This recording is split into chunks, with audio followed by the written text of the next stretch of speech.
அனைவருக்கும் இனிய மாலை வணக்கம். சூழல் அறிவோம் நிகழ்விற்கு தங்களை அன்புடன் வரவேற்கிறோம். இன்று நாம் காண இருக்கும் உரையாடல் நுண்ணுயிர்கள் ஓர் அறிமுகம். நம் உலகம் நுண்ணுயிர்களால் நிறைந்தது. நுண்ணுயிர்களை வென்றோ அழித்தோ நாம் இவ்வுலகில் வாழ இயலாது. நுண்ணுயிர்களுடனும் பல்லுயிர்களுடனும் இணைந்து வாழும் வாழ்க்கையே சாத்தியமானது. வாருங்கள், நாம் பெரிதும் அறிந்திராத நுண்ணுயிர்களின் தோற்றம், வகைகள், இயல்புகள், சூழலியல் பங்கு மற்றும் சமகால சவால்கள் குறித்து விரிவாக இந்த உரையாடல் மூலம் இளம் நுண்ணுயிர் ஆர்வலர்கள் பவித்ரா மற்றும் கீர்த்திகா வாயிலாக அறிந்து கொள்வோம். நம் வாழ்வியலை கொரோனா என்கிற நுண்ணுயிர் தலைகீழாக மாற்றிய நிலையில் நம்மை சுற்றி இருக்கும் நுண்ணுயிர்கள் குறித்து தெளிவாக அறிந்து கொள்ள உதவும் இந்த உரையாடல் காலத்தின் தேவையாக அமையும் என நம்புகிறோம். முக்கியமாக நாம் தீமையாகவே கருதும் நுண்ணுயிர்கள் சூழலியல் பங்கு, இயல்பு மற்றும் நன்மைகள் குறித்தும் இந்த உரையாடலில் அறிந்து கொள்வோம். பவித்ரா மற்றும் கீர்த்திகா குறித்த சிறு அறிமுகம். முதுகலை விலங்கியல் படித்து முடித்துவிட்டு தற்போது இயற்கை வாழ்வியலை பின்பற்றிக் கொண்டும் சூழலியல் பற்றி விழிப்புணர்வை குழந்தைகள் மற்றும் வெகுஜன மக்களிடையே ஏற்படுத்திக் கொண்டும் இருக்கின்றார்கள். இவர்களைப் போன்ற புதிய பெண் சூழலியல் ஆர்வலர்களை அறிமுகப்படுத்துவதில் சூழல் அறிவோம் பெருமிதம் கொள்கிறது. தங்களுடைய உரையை தொடங்கலாம் பவித்ரா மற்றும் கீர்த்திகா. நன்றி அண்ணா. எல்லாருக்கும் இனிய மாலை வணக்கம். இன்னைக்கு நாம பார்க்க போற தலைப்பு நுண்ணுயிர் பற்றினது. உயிர் வாழவே முடியாது அப்படின்னு நினைச்சிட்டு இருக்கிற இடத்துலயும் நுண்ணுயிரானது வாழ்ந்துட்டு இருக்கு. அதாவது 1,00,000 கோடி நுண்ணுயிர் இனங்கள் மட்டுமே இந்த உலகத்துல வாழ்ந்துட்டு இருக்கான். எண்ணிக்கையில சொன்னா இதை எண்ணவே முடியாது. அதாவது ஒரு தேக்கரண்டி மண் எடுத்து பார்த்தோம்னா அதுல 100 கோடி நுண்ணுயிர்கள் வாழ்ந்துட்டு இருக்கும். 99% நுண்ணுயிர்கள் நமக்கு நன்மையை தான் செஞ்சுட்டு இருக்கு. என்னதான் இவ்வளவு நுண்ணுயிர் இனங்கள் இருந்தாலுமே இவ்வளோ சதவீதம் நன்மை மட்டும்தான் செஞ்சுட்டு இருக்கு. அப்படி நன்மை செய்யலைன்னா எந்த ஒரு தீங்கும் செய்யாம தான் வாழ்ந்துட்டு இருக்கான். இந்த உரையாடல்ல எது நுண்ணுயிர், எங்க வாழுது, இது சுற்றுச்சூழலுக்கு என்ன விதமான நன்மையை செய்யுது அப்படின்றத பத்தி தெரிஞ்சுக்கலாம். எல்லாருமே நுண்ணுயிரை இன்றைய காலகட்டத்துல ஒரு வில்லனா தானே பார்த்துட்டு இருக்கோம். இந்த உரையாடலுக்கு அப்புறமா ஒரு சூப்பர் ஹீரோவா பார்ப்போம் அப்படின்ற நம்பிக்கையோட இந்த உரையாடலை தொடங்கலாம். அடுத்து எது நுண்ணுயிர் அப்படின்ற கேள்விக்கு விடை என்னன்னா, வெறும் கண்களால பார்க்கவே முடியாதது எல்லா உயிரினங்களையும் நுண்ணுயிர் அப்படின்னு பெயரின் அடிப்படையில சொல்லிடலாம். நுண்ணுயிரை முதல்ல 17ஆம் நூற்றாண்டுல நுண்ணோக்கியால ஆண்டன் வான் லூவென்ஹோக் அப்படின்றவர் பார்த்திருக்காரு. இவர் தான் நுண்ணுயிரியலோட தந்தையும் கூட. நுண்ணுயிரை தனியா இருக்கப்போ நம்ம கண்களால பார்க்கவே முடியாது. கூட்டமா இருக்கிறப்பதான் பார்க்க முடியும். உதாரணத்துக்கு இங்க இருக்கிற பாசியும் அது கீழே இருக்கிற அந்த பூஞ்சை வகையும் சொல்லலாம். இந்த பாசியில மட்டுமே பல கோடி நுண்ணுயிர்கள் எண்ணிக்கையில வாழ்ந்துட்டு இருக்கிறதுனாலதான் நம்ம கண்ணுக்கு தெரியுது. நுண்ணுயிர் ஓரணுவா இருக்கலாம், பல்லணுவாவும் இருக்கலாம். ஓரணுல இருக்கிற எல்லாமே நுண்ணுயிர் தான். அப்போ ஓரணுல இருக்கும் கண்ணுக்கு தெரியுமா கேட்டா தெரியும். சில நுண்ணுயிர்கள், அதாவது விதிவிலக்குன்னு இருக்கும் இல்லையா, அந்த விதிவிலக்குல வர்றதுதான் இந்த குமிழி பாசி அப்படின்னு சொல்லக்கூடிய இந்த முதல் படத்துல இருக்கக்கூடிய படத்தை பாத்தீங்கன்னா தெரியும், கண்ணுக்கு தெரியும். அதாவது 5-6 டயாமீட்டர் வரை அது வளருமா. பக்கத்துல இருக்கிற பாக்டீரியா, அதாவது அந்த பழைய பக்கத்துல இருக்கிற பெரிய பாக்டீரியா வெள்ளையா தெரியுதுல, அது ஒரு பெரிய பாக்டீரியா வகை. இது 0.3 இருந்து 0.7 மில்லிமீட்டர் வரைக்கும் வளருமா. அடுத்து தோன்றிய காலம் பாத்தீங்கன்னா ரொம்பவே அதிசயமானது. உலகம் தோன்றினதே அதிசயம், அதுல நுண்ணுயிரும் பெரிய அதிசயம் தான். உலகம் தோன்றினது 4.5 பில்லியன் ஆண்டுகளுக்கு முன்னாடி அப்படின்னு சொல்லிட்டு இருக்காங்க இல்லையா. அதுல நுண்ணுயிரானது 3.5 பில்லியன் ஆண்டுகளுக்கு அப்புறம் தான் வந்திருக்கு. அதாவது சுமார் 1 பில்லியன் ஆண்டுகள் இடையில இருக்கு. இதை நான் சுலபமாவே சொல்லிட்டேன். ஆனா இந்த நிகழ்வு நடக்கிறதுக்கு நிறைய காரணமும் இருக்கு. அந்த நிகழ்வெல்லாம் நம்ம என்னன்னு சின்னதா பாத்துடலாம். ஓகே, உலகம் தோன்றினப்போ தீப்பிழம்பாதான் இருந்திருக்கு. ஆனா அந்த வெப்பமண்டலம் அதிகமா இருந்ததுக்கு அப்புறமா மழை பெஞ்சு உலகம்ல வெப்பம் குறைஞ்சிருக்கு. இதனால உலகத்துல தண்ணீரும் இருந்தது.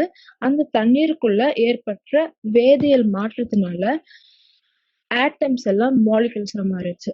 இந்த மாலிகுல்ஸ்ல இருந்துதான் நம்ம நம்ம கிட்ட இருக்கிற ஆர்கனல்ஸ், அதாவது ரைபோசோம்ஸ், மைட்டோகாண்ட்ரியா, அந்த அந்த மாதிரியான ஆர்கனல்ஸ் வந்திருக்கு. அந்த ஆர்கனல்ஸ்ல இருந்து தான் நுண்ணுயிரும் வந்திருக்கு அப்படின்ற ஒரு கோட்பாடும் இருக்கு. இது அறிவியலாளர்களால பெரிதும் நம்பக்கூடிய ஒரு கோட்பாடு. சரி, இந்த நுண்ணுயிர்கள் முதல்ல தோன்றினப்போ இருந்த வாயு என்னென்னன்னா methane, carbon di oxide, ammonia, இந்த இந்த வாயுக்கள் தான் அதிகமா இருந்தது. ஆக்சிஜன்ன்றது ரொம்பவே குறைவா தான் இருந்தது. நுண்ணுயிர்கள் கார்பன் டை ஆக்சைடை சுவாசிக்க அது ஆக்சிஜனை வெளியிடும். இந்த மாதிரியான நுண்ணுயிர்களை ஆனாக்சிக் நுண்ணுயிர்கள் இல்லைன்னா ஆனோரபிக் நுண்ணுயிர்கள் அப்படின்னு சொல்றாங்க. சரி, ஆக்சிஜனை சுவாசிச்சது, அதாவது ஆக்சிஜனை வெளியிட்டது. இதனால ஆக்சிஜனையும் எடுத்துக்கக்கூடிய நுண்ணுயிர்கள் உலகத்துக்கு வந்திருக்கு.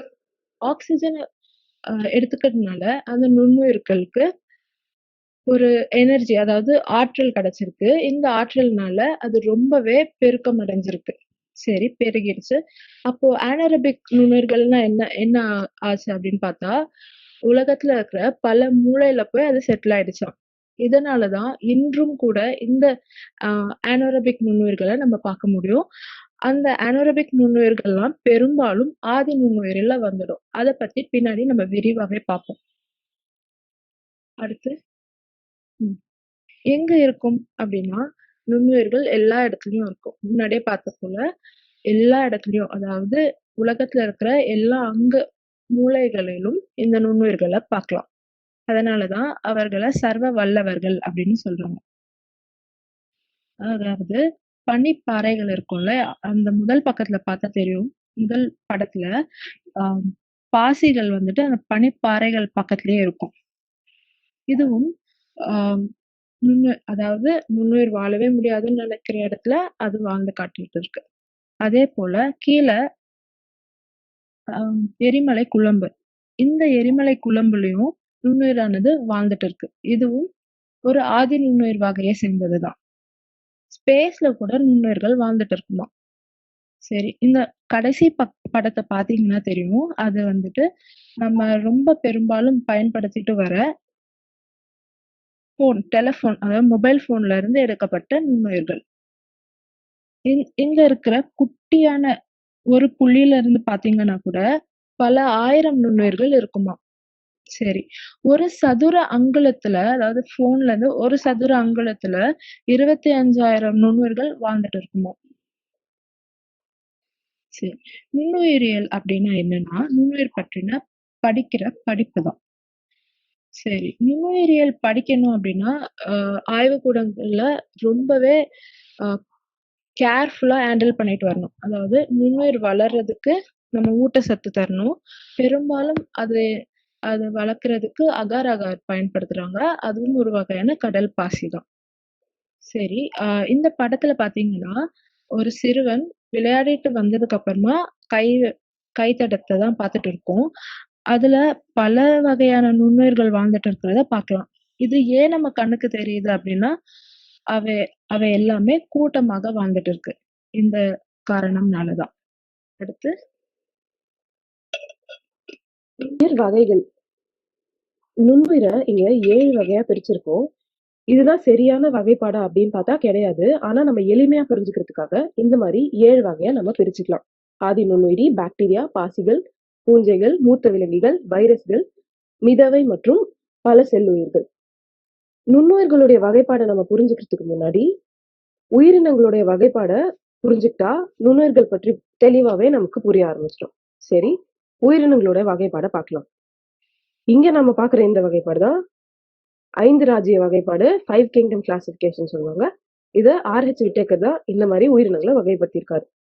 இந்த 5 ராஜ்ய வகைப்பாடு நம்ம புரிஞ்சுக்கணும்னா ஒரு 4 கேள்வி நம்மளே கேட்டுட்டா உலகத்துல இருக்கிற எந்த உயிரியுமே இந்த 5 ராஜ்ய வகைப்பாடுக்குள்ள நம்ம போட்டுடலாம். முதல் கேள்வி, அதுல உயிர்ல மூலக்கூறு, அதாவது நியூக்ளியஸ் வந்து சிம்பிளா இருக்கா இல்ல காம்ப்ளெக்ஸா இருக்கா. அதாவது நியூக்ளியஸ் வந்து நேக்கடா ஒரு கலச்சுவர் செல் வால் இல்லாம செல்லுக்குள்ள இருக்குதா இல்லைன்னா காம்ப்ளெக்ஸா செல் மெம்பரேன் நியூக்ளியர் மெம்பரேனோட இருக்குதா அப்படின்றதா. முதல்ல சிம்பிளா இருக்குது அப்படின்னா அதை தூக்கி மொனீரால போட்டுடலாம். மொனீரால தான் நம்மளுடைய பாக்டீரியா மற்றும் ஆர்கே பாக்டீரியா, அதாவது தொன்மை பாக்டீரியா, இந்த ரெண்டுமே வந்துடும். அடுத்து சரி, நியூக்ளியஸ் வந்து காம்ப்ளெக்ஸா இருக்கு, நியூக்ளியர் மெம்பரேனோட இருக்கு. இங்க எப்படி பிரிக்கலாம் அப்படின்னு கேட்டா, இன்னொரு கேள்வி. ஒரு செல்லா இருக்கா? இல்ல பல செல்லா இருக்கா? அப்படின்றது. ஒரு செல்லா இருக்கு அப்படின்னா, அத தூக்கி புரோட்டிஸ்டால போட்டுறலாம். இதுல வந்து மூத்த விலங்கிகள், அதாவது புரோட்டோசோவன்ஸ் வந்துரும். அடுத்து வந்து இன்னொரு ஒரு இந்த பல செல் இருக்கு. பல செல்ல திரும்பி எப்படி பிரிக்கிறது அப்படின்னு நம்ம பார்த்தோம்னா, கலச்சுவர், அதாவது செல் வால் இருக்கா? இல்லையா? அப்படின்றது நம்ம பார்க்கணும். செல் வால் இல்ல அப்படின்னா, அத தூக்கி விலங்குகள்ல போட்டுறலாம். ஏன்னா விலங்குகளுடைய எந்த செல்லுமே செல் வால் இருக்காது. அதுக்கு பதில் பிளாஸ்மா மெம்பரேன் தான் இருக்கும். செல் வால்க்கும் பிளாஸ்மா மெம்பரேனுக்கும் இருக்க சிறிய வித்தியாசம் என்னன்னா, செல் வால் தடிமனா இருக்கும். அப்புறம் சில பல வேதியியல் சேஞ்சஸ் மட்டும் இருக்கும். ஓகே. கலச்சுவர் இருக்கிறதையும் பிரிச்சாச்சு. இன்னும் ஒரே ஒரு கேள்வி கேட்டு மீதி 2யும் பிரிச்சிடலாம். அது என்னன்னா, ஒளிச்சேர்க்கை செய்ய முடியுமா? முடியாதா? அப்படின்றது தான். ஒளி சேர்க்கை செய்ய முடியாதவை அப்படின்னு பார்த்தோம்னா பூஜ்ஜியங்களா இருக்கும். ஒளி சேர்க்கை செய்யக்கூடியவை அப்படின்னு பார்த்தோம்னா தாவரங்களா இருக்கும். இதுதான் 5 ராஜ்ய வகைப்பாடு. இதுல இருக்கிற தலைப்புகள் என்னன்னா மொனீரா, புரோட்டிஸ்டா, பூஞ்சைகள், தாவரங்கள் மற்றும் விலங்குகள்.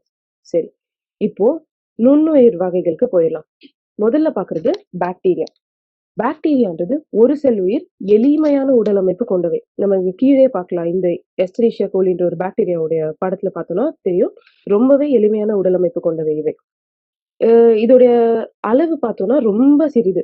0.5ல இருந்து 5 மைக்ரான் அளவு தான் இருக்கும். அதாவது 1 மில்லிமீட்டர் கூட நம்ம இத கம்பேர் பண்ணோம்னா 1000ல 5 பங்கு தான் இருக்கும். அவ்ளோ சிறிய பாக்டீரியா. அவ்ளோ சிறிய உயிரினங்கள் இவை. பேர் வந்து இதுக்கு வந்து 30,000 பாக்டீரியாக்களுக்கு இதுவரைக்கும் கண்டுபிடிச்சு பெயர் வச்சிருக்காங்க. நம்ம முன்னாடியே பார்த்த மாரி 99% உயிரினங்கள், நுண்ணுயிர் உயிர்கள இன்னும் கண்டுபிடிக்கல. அப்படி கண்டுபிடிச்சதுல தான் இந்த 30,000 பாக்டீரியா இப்போதைக்கு நமக்கு தெரியும். அதுக்கு பெயர்களும் இருக்கு. சரி. உருவ அமைப்பு வச்சு நம்ம 3 வகையா பிரிக்கலாம். பல வகைகள் இருக்கு. ஆனா வந்து இந்த 3 தான் ரொம்பவே காமனா இருக்கிறது. முதல்ல இருக்கிறது காக்கை. இங்க நம்ம பார்த்த உருளைகளா இருக்குல்ல, இந்த உருளைகள். அதுக்கு அடுத்து இருக்கிறது பேசிலை. அதுக்கு அடுத்து இருக்கிறது ஸ்பைரலா. உருளைகள், தண்டுகள் மற்றும் ஸ்பைரலாக்கள். இவற்றுடைய வாழ்க்கை முறை.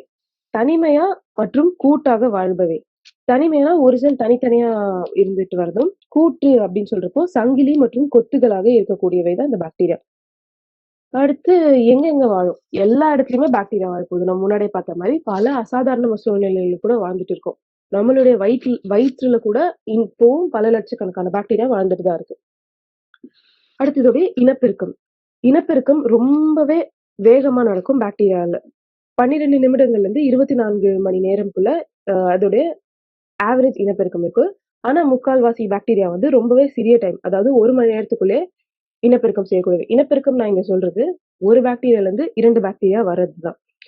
இங்க பாக்குற இந்த எடுத்துக்காட்டு, அதாவது எஸ்டெரிஷியா கோலி வந்து ஒரு இனப்பெருக்கம் செய்யறதுக்கு 20 நிமிடங்கள் தான் ஆகும். அதாவது இதே அப்படி ஒரு எஸ்டெரிஷியா கோலி நம்ம அப்படியே விட்டோம்னா 12 மணி நேரத்தோட முடிவுல நம்மளுக்கு 10 கோடி எஸ்டெரிஷியா கோலி பாக்டீரியா கிடைக்கும். அவ்வளவு வேகமா இனப்பெருக்கம் செய்யக்கூடியவை.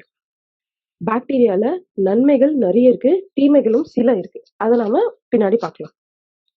அடுத்து தொன்மை பாக்டீரியா அல்லது ஆர்கியா. தொன்மைன்றப்பே நம்மளுக்கு தெரியும், ரொம்ப பழமையான பாக்டீரியா. உலகத்துல தோன்றிய முதல் உயிரினங்களும் இவைதான் அப்படின்னு சொல்றாங்க. சரி, பாக்டீரியா தானே இதுக்கும் பாக்டீரியாக்கும் என்ன வித்தியாசம் அப்படின்னு பார்த்தோம்னா, சில கலசுவர் மாற்றங்கள் மற்றும் வேதியியல் குணங்களால, கெமிக்கல் ப்ராப்பர்ட்டிஸ், அப்புறமா அதோட செல்வால் காம்போசிஷன்ல சில வாரி சில மாதிரி வேறுபடுது. பெரும்பான்மையானவை இவற்றில் உச்ச விரும்பிகளா தான் இருக்கு. அதாவது பல அசாதாரண சூழ்நிலைகளை நம்மளால நினைச்சு பார்க்க முடியாத ஒரு இடங்கள்ல கூட வாழ்ந்துட்டு இருக்கு. நம்ம அதையும் பார்த்திருப்போம். தீப்பிழம்புல கூட பாக்டீரியா இருக்கதான் செய்யுது. தீப்பிழம்பு, உப்பளங்கள், இந்த மாதிரி பல இடங்கள்ல இதால வாழ முடியும். மீத்தேன் வாயு ஒரு எடுத்துக்காட்டு தான். இந்த மீத்தேன் வாயுவை சுவாசிக்கிற நம்மளோட உணவு குழாயில இருக்கிற மெத்தனோஜன் பாக்டீரியாவும். அவை நம்ம உணவு குழாயில உற்பத்தி ஆகுற மீத்தேன் வாயுவை சுவாசிச்சு நம்ம உணவை செரிமானம் செய்யறதுக்கும் ரொம்பவே உதவிகரமா இருக்கு. அதாவது இது எங்க வாழுது அப்படின்ற அடிப்படையில சில பாக்டீரியாவை பார்க்கலாம். அதாவது மெத்தனோஜன், இப்பதான் சொன்ன மீத்தேன் வாயு சாப்பிட்டு வாழக்கூடியவை. அடுத்து ஹாலோஃபைல்ஸ், உப்பளங்கள்ல வாழக்கூடியவை. பெரும்பாலும் உப்பளங்கள்ல, அதாவது உப்பு அதிகமா இருந்ததுன்னா அங்க உயிர்களே வாழ முடியாது. ஆனாலும் அந்த மாதிரி இடத்துல கூட இந்த தொன்மை பாக்டீரியாவால வாழ முடியும். அடுத்து தெர்மோஃபைல்ஸ், அதிகமான வெப்பம் இருக்கக்கூடிய இடங்கள், மற்றும் சைக்ரோஃபைல்ஸ்னா பனிப்படலங்கள், ரொம்ப குளிர்மையான இடங்கள்ல வாழக்கூடியவை. மேலும் ஒளி சேர்க்கை செய்யக்கூடியவையும் இருக்கு. அதாவது பாக்டீரியானால ஒளி சேர்க்கை செய்ய முடியாது. ஆனா சில தொன்மை பாக்டீரியாவால ஒளி சேர்க்கையும் செய்ய முடியும். இன்னொரு முக்கியமான எடுத்துக்காட்டு தான் இந்த தெர்மோஃபிலஸ் அக்வாட்டிகஸ். இவைதான் இப்போ நாம பயன்படுத்துற டிஎன்ஏ ஆம்பிளிஃபிகேஷனுக்கு பயன்படுத்துற பிசிஆர் கருவிகள். பிசிஆர் கருவிகள்ல மரபணு நான் சொன்ன மாதிரி டிஎன்ஏ ஆம்பிளிஃபிகேஷனுக்கு இந்த தெர்மோஃபிலஸ் அக்வாட்டிகஸ்ல இருந்து தான் என்சைம்ஸ் எடுத்து நம்ம பண்ண முடியும். இவை இல்லைன்னா டிஎன்ஏ பிசிஆர் டெக்னிக் கூட நம்மளுக்கு பண்றது ரொம்ப கஷ்டம். ஏன் இதுல இருந்து எடுக்கிறாங்கன்னா இவையும் தெர்மோஃபைல்ஸ் தான் ரொம்ப அதிகமான டெம்பரேச்சர்ல வாழக்கூடியவை. இவற்றுடைய என்சைம்ஸ் எந்த டெம்பரேச்சர்லயும் ஸ்டேபிளா இருக்கும். அதனாலதான் இதை வந்து டிஎன்ஏ பிசிஆர் பரிசோதனைகளை உபயோகிக்கிறாங்க. அடுத்து நம்ம பார்க்க போறது பாசிகள். பாசிகள் ரொம்பவே அதிசயமான ஒரு உயிரினம். அதாவது ஒளி சேர்க்கை செய்யக்கூடிய ஒரே நுண்ணுயிர் அப்படின்னா பாசிகள் மட்டும்தான். இதுல ஒரு செல் பாசியும் இருக்கு, பல செல் பாசியும் இருக்கு. நீர்நிலைகள்ல ரொம்பவே அதிகமா பார்க்கக்கூடியது இந்த பாசிகள் தான். மேலும் பாசிகள்னால, அதாவது கடல் மட்டத்துல இருக்கிற, கடல் மேல இருக்கிற பாசிகள் 50% ஆக்சிஜன் ப்ரொடியூஸ் பண்ணிட்டு தான் இருக்காங்க. மேலும் ஈரமாக எங்கெல்லாம் இருக்கோ அந்த இடத்துல எல்லாம் பாசிகள் வளரும். பாசிகளை நிறத்தின் அடிப்படையில பச்சை பாசி, பழுப்பு பாசி, சிவப்பு பாசி அப்படின்னு பிரிச்சிடலாம். இருகல பாசிகள் அப்படின்றது ஒரு வகையான மிதவை உயிரிகள். இதுதான் இதுதான் அதிகமான ஆக்சிஜனை நம்மளுக்கு தருது. இதுக்குள்ளேயே சப்ஸ்பீஷிஸ்ல நிறைய, அதாவது 50,000க்கும் மேற்பட்ட சப்ஸ்பீஷிஸ் இந்த டைனோஃபிளாஜெலட்ஸ் கிட்டே இருக்கும். மேலும் பூமியில இருக்கிற எல்லா தாவரங்களுமே பாசில இருந்து தான் வந்திருக்கான். அதாவது பாசிகள் போலதானே இந்த ஆல்கேவும் இருக்கு. அதாவது தாவரங்கள் போலதானே இந்த பாசிகளும் இருக்கு. இதனாலதான் இது அதாவது தாவரங்கள் கீழே இதனாலதான் பாசிகளை போட்டிருக்காங்க. சரி, இதுக்கு தாவரம் போல வேரும் இலையும் இருக்காது. ஆனா சரி, சயனோபாக்டீரியா அப்படின்னு சொல்லக்கூடிய பச்சை நீல பாசி ஒரு வகையான பாசியும் கூட, ஒரு வகையான பாக்டீரியாவும் கூட. ரெண்டுத்துக்கும் இடையில இருக்கிறதுனால அது பாசிகள்லயே போட்டிருக்காங்க. அடுத்து பூஞ்சைகள். பூஞ்சைகள் பாசிகள் போலதான், ஆனா இவற்றுல ஒளி சேர்க்கை செய்ய முடியாது. சரி, ஒளி சேர்க்கை செய்ய முடியாது. எப்படி அது உணவு எடுத்துக்கும் அப்படின்னா, அதாவது தாவரங்கள்லயும் மத்த உயிரினங்கள் கூட சேர்ந்து அது உணவை எடுத்துக்கும். சரி, இங்க பாக்குற டயக்ராம்ல அதாவது ஒரு வகையான தாவரம் போலவே தான் இருக்கும் பூஞ்சைகளும். அதுக்கு வேர் இருக்கும், தண்டு இருக்கும். மேல பாத்தீங்கன்னா ஸ்போர்ஸ் அப்படின்னு சொல்லக்கூடிய உருளைகள். இந்த உருளைகள்னால ஒரு இடத்துல இருந்து மற்றொரு இடத்துக்கு நகர முடியும். ஆனா பூஞ்சைகள்னால நகர முடியாது ஒரு இடத்துல இருந்து மற்றொரு இடத்துக்கு. சரி, இந்த உருளைகள் அதாவது ஸ்போர்ஸ் ஒரு இடத்துல இருந்து மற்றொரு இடத்துக்கு போயிட்டு திரும்பவும் பாசிகளை ப்ரொடியூஸ் பண்ணும். சரி, பூஞ்சைகளை எங்கெல்லாம் பார்க்கலாம் அப்படின்னா, உணவு கெட்டு போகுதுல அந்த இடத்துல எல்லாம் பூஞ்சைகளை பார்க்கலாம். இங்க பாக்குற இந்த பிரெட் துண்டும் ஒரு வகையான, அதாவது பிரெட் துண்டு மேல இருக்கிற அந்த பூஞ்சைகள், அதுல நிறைய நுண்ணுயிர்கள் இருக்கும். ஆனா அதுல பூஞ்சைகள் தான் அதிகமா இருக்கும். ஏன்னா அது டீகம்போசிஷன், ஒரு சிதை மாற்றத்துக்கு ரொம்பவே பயன்படும். மேலும் இந்த காளான் வகைகளும் ஒரு வகையான பூஞ்சைகள் தான். ஆனா அவை நுண்ணுயிர்கள்ல வராது. பூஞ்சைகள் பாத்தீங்கன்னா ஃபுட் இண்டஸ்ட்ரியில ரொம்பவே பயன்படுத்துறாங்க. உதாரணத்துக்கு பேக்கிங் இண்டஸ்ட்ரி மற்றும் மதுபானம் செய்யறதுக்கும் பூஞ்சைகள் ரொம்பவே முக்கியமா இருக்கு. அடுத்து பூஞ்சைகள்ல ஒண்ணு சொல்ல மறந்துட்டேன். அதாவது லைக்கென். லைக்கென் அப்படின்றது பூஞ்சைகளுக்கும் பாசிகளுக்கும் இடையே உள்ள ஒன்றிய வாழ்வு. இந்த லைக்கென் தான் மாசு சுட்டுக்காற்றியா விளங்குது. அதாவது ஒரு தூய்மையா இருக்கிற இடத்துல மட்டும்தான் லைக்கென்கள் வாழும். ஒரு இடத்துல லைக்கென் அப்படின்றத நம்ம பார்க்க முடியல அப்படின்னா அந்த இடத்துல ஏதோ ஒரு மாசு, அதாவது ஏர் பொல்யூஷன் இருக்கு அப்படின்னு நம்மளுக்கு தெரிஞ்சுக்கலாம். அடுத்து மூத்த விலங்கி. மூத்த விலங்கி அப்படின்ற பெயர்லயே தெரிஞ்சுக்கலாம், அது தொன்மையான விலங்கினத்தை சார்ந்தது. இவைதான் விலங்கினத்துல இருக்கிற நுண்ணுயிர்கள். ஒரு செல் மேய்க்கரு உயிரி, அதாவது யூனிசெல்லுலார் யூகேரியாட்ஸ் எல்லாமே இந்த விலங்கினத்துக்குள்ள, அதாவது புரோட்டோசோவாக்குள்ள போட்டுடலாம். இது ஒட்டுண்ணியாவும் வாழக்கூடியது, தனித்தும் வாழக்கூடியது. எண்கள் அடிப்படையிலும், பன்முகத்தன்மை அடிப்படையிலும், அதாவது டைவர்சிட்டி அடிப்படையிலும் இந்த புரோட்டோசோவா தான் மிகப்பெரிய உயிரினத்தோட குழுவாகவும் இருக்கு. உடல் நகர்வினை வச்சு இது 4 வகைப்படுத்தலாம். அதாவது இந்த பாரமீசியம்ல பாத்தீங்கன்னா சீலியா இருக்கும். அதாவது பாரமீசியத்தை சுத்தி நுண்ணிய முடிகள் இருக்கும். இது எல்லாமே பாத்தீங்கன்னா பாரமீசியம் ஒரு இடத்துல இருந்து மற்ற இடத்துக்கு நகர்த்த பயன்படும். அதே போலதான் இந்த அமீபாவும். அதுக்கு இருக்கிறது சூடோபோடியா அப்படின்னு சொல்லுவாங்க. இந்த சூடோபோடியா அப்படின்னா பொய்க்கால்கள்.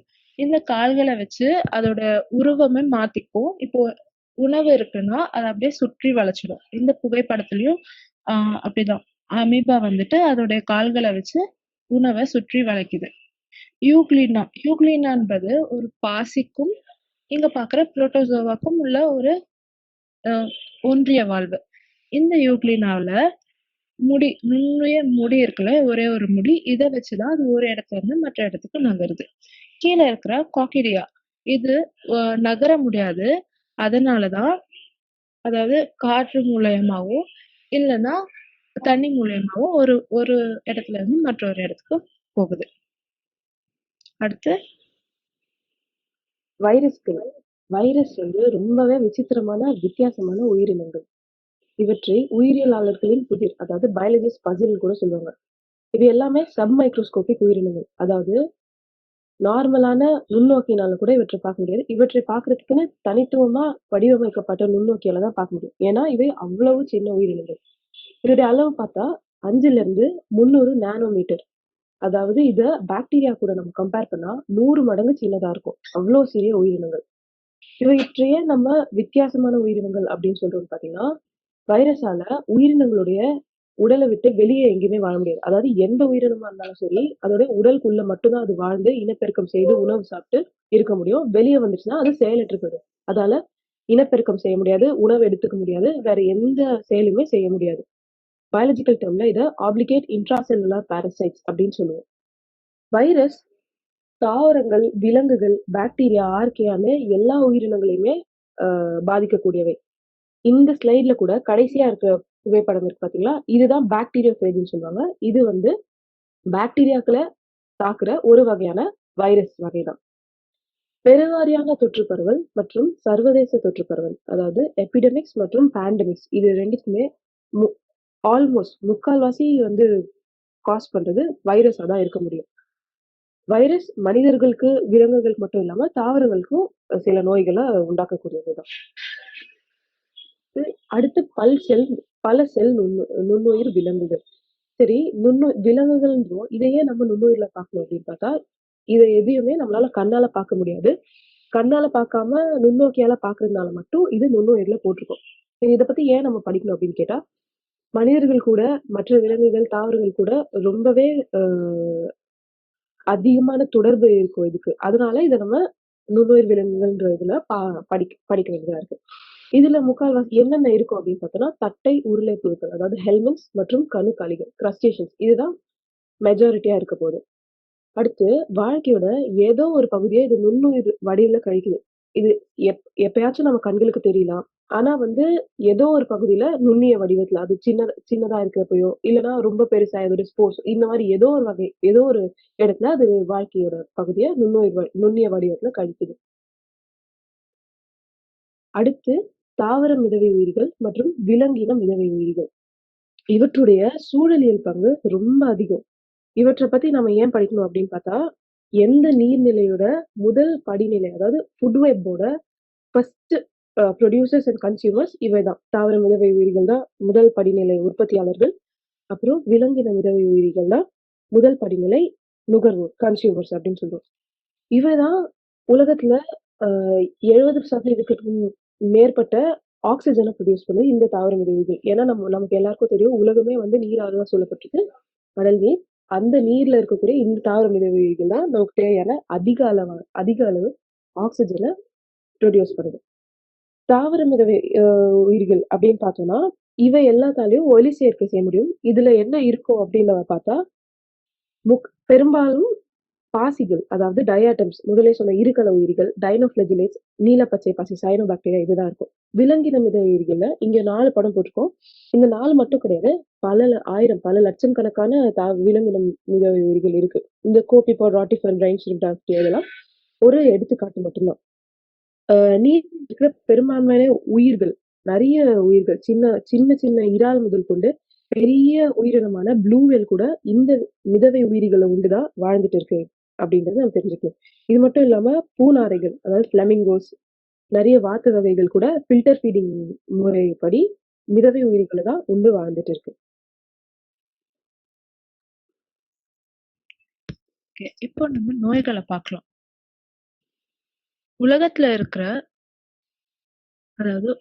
இருக்கிற ஒரு 1% குறைவான நுண்ணுயிர்கள் மட்டும்தான் நோயை உண்டாக்குது. சரி, எந்த மாதிரியான நோய்களை உண்டாக்குது?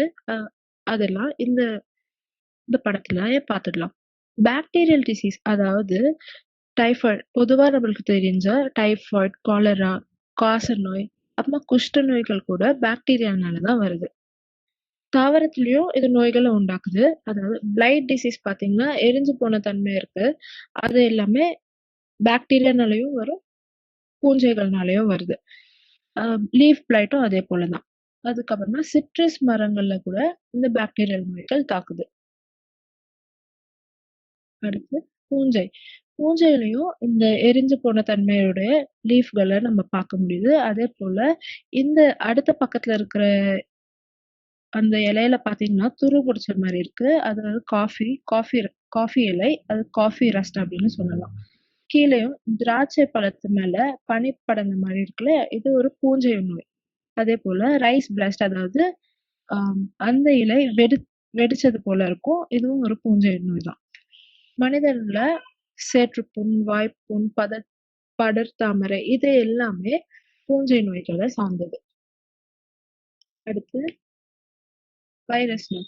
வைரஸ் நோய் பாத்தீங்கன்னா நம்மளுக்கு இது வரைக்கும் தெரிஞ்சிருக்கும். அதாவது சின்னம்மை, பெரியம்மை, தாடம்மை, இப்போ வந்திருக்கு கொரோனா வைரஸ். அதுக்கப்புறமா ரேபிஸ், நாய்கள்ல இருந்தும் பூனைகள்ல இருந்த ரேபிஸ், ஜூனோட்டிக் டிசீஸ் அதுவும் சரி. ஹெச்ஐவியும் ஒரு வைரஸ் வகைதான். சரி, அதாவது தாவரங்கள்லயும் அது நிறைய விதமான நோய்களை உண்டாக்குது. இந்த நோய்கள் எல்லாம் பாக்குறப்போ நுண்ணுயிர்கள் தீமை செய்யும் அப்படின்னு நம்ம நினைச்சிட்டு இருப்போம். ஆனா இயற்கையே பன்முகத்தன்மையை கட்டமைக்கிறதுக்காக தான் இந்த மாதிரியான நோய்களை வடிவமைச்சிருக்கு. அடுத்து, என்னதான் நோய்கள் இருந்தாலுமே நோய் எதிர்ப்பாற்றலும் இருக்கு. நம்ம உடம்புலயும் இருக்கு, பல உயிரினங்கள் கிட்டயும் இந்த நோய் எதிர்ப்பாற்றல் இருக்கு. தீய நுண்ணுயிர்கள் வந்தா அதை அழிக்கிறது தான் நம்மளுடைய நோய் எதிர்ப்பாற்றல். சரி, நம்ம பரிணாம வளர்ச்சியில நிறைய வகையான நுண்ணுயிர்கள் கூட இணை பரிணாமம் செஞ்சுட்டு வந்திருக்கோம். இதனாலதான் நம்ம உடல்லயே நிறைய நுண்ணுயிர்கள் இருந்தாலும் கூட நம்மளால அதாவது நம்மளுக்கு நோய் இல்லாம இருக்கு. ஒரு மனிதன் சராசரியா ஒரு நாளைக்கு பாத்தீங்கன்னா பல லட்சம் நுண்ணுயிர்களை எதிர்கொண்டுட்டுதான் இருப்போம். ஆனாலும் நம்மளுக்கு நோய் வருமா கேட்டா இல்ல. இது எப்படி சாத்தியம் அப்படின்னு பார்த்தோம்னா நோய் எதிர்ப்பாற்றல்னாலதான். சரி, நம்மளுடைய சருமம் தான் பெரிய நோய் எதிர்ப்பு. சருமத்துல ஏதாச்சும் நுண்ணுயிர் வந்ததுன்னா சருமமே ஒரு வகையான கூறுகளை சுரந்து இந்த நுண்ணுயிரை அழிச்சு விடும். அதே போல நம்ம கண்ணீரும் எச்சிலும் வியர்வை கூட இந்த நோய் எதிர்ப்பாற்றலுக்கு ரொம்பவே பங்காற்றுது அப்படின்னு சொன்னா அதுல எந்த ஒரு மாற்று கருத்தும் இருக்காது. நம்மளுடைய ரத்த அணுக்கள்ல கூட இந்த நோய் எதிர்ப்பாற்றல் இருக்கும். அதாவது ரத்த அணுக்கள்ல பி செல்ஸ், டி செல்ஸ் இருக்கு. குறிப்பா இந்த பி செல்ஸ் என்ன பண்ணும், ஆன்டிபாடியை ப்ரொடியூஸ் பண்ணும். இந்த ஆன்டிபாடிஸ் ப்ரொடியூஸ் பண்றதுனால அதாவது ஒரு வாட்டி ஒரு டிசீஸ் வருதுன்னு வச்சுக்கலாம், அடுத்த வாட்டி அதே நோய் வருதுன்னா முதல் தடவை வந்ததுனால ஞாபக திறன் இருக்கும். அதனால அடுத்த வாட்டி வந்தா மிக சீக்கிரமா அந்த ஆன்டிபாடிஸ் ப்ரொடியூஸ் பண்ணிட்டு அந்த நோயானது எதிர்த்துடும். இல்ல அந்த நோய் இவ்வளவு தூரம் வராம மேலேயே, அதாவது ஆன்டிபாடிஸ் ப்ரொடியூஸ் பண்றதுக்கு முன்னாடியே அதை எதிர்த்துடும் அப்படின்னு கூட சொல்லலாம். வயிற்றுல பாத்தீங்கன்னா நம்மளுக்கு அமிலம் இருக்கு. அந்த அமிலத்திலேயே நிறைய நுண்ணுயிர்கள் இறந்துரும். அடுத்து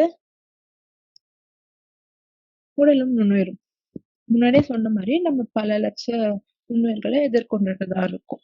நம்ம உடல்லயே பல ட்ரில்லியன் கணக்கான உயிரினங்கள் இருக்கு. நம்மளுடைய உடல்ல இருக்கிற செல்களை விட நுண்ணுயிர்கள் செல்கள் தான் அதிகம்.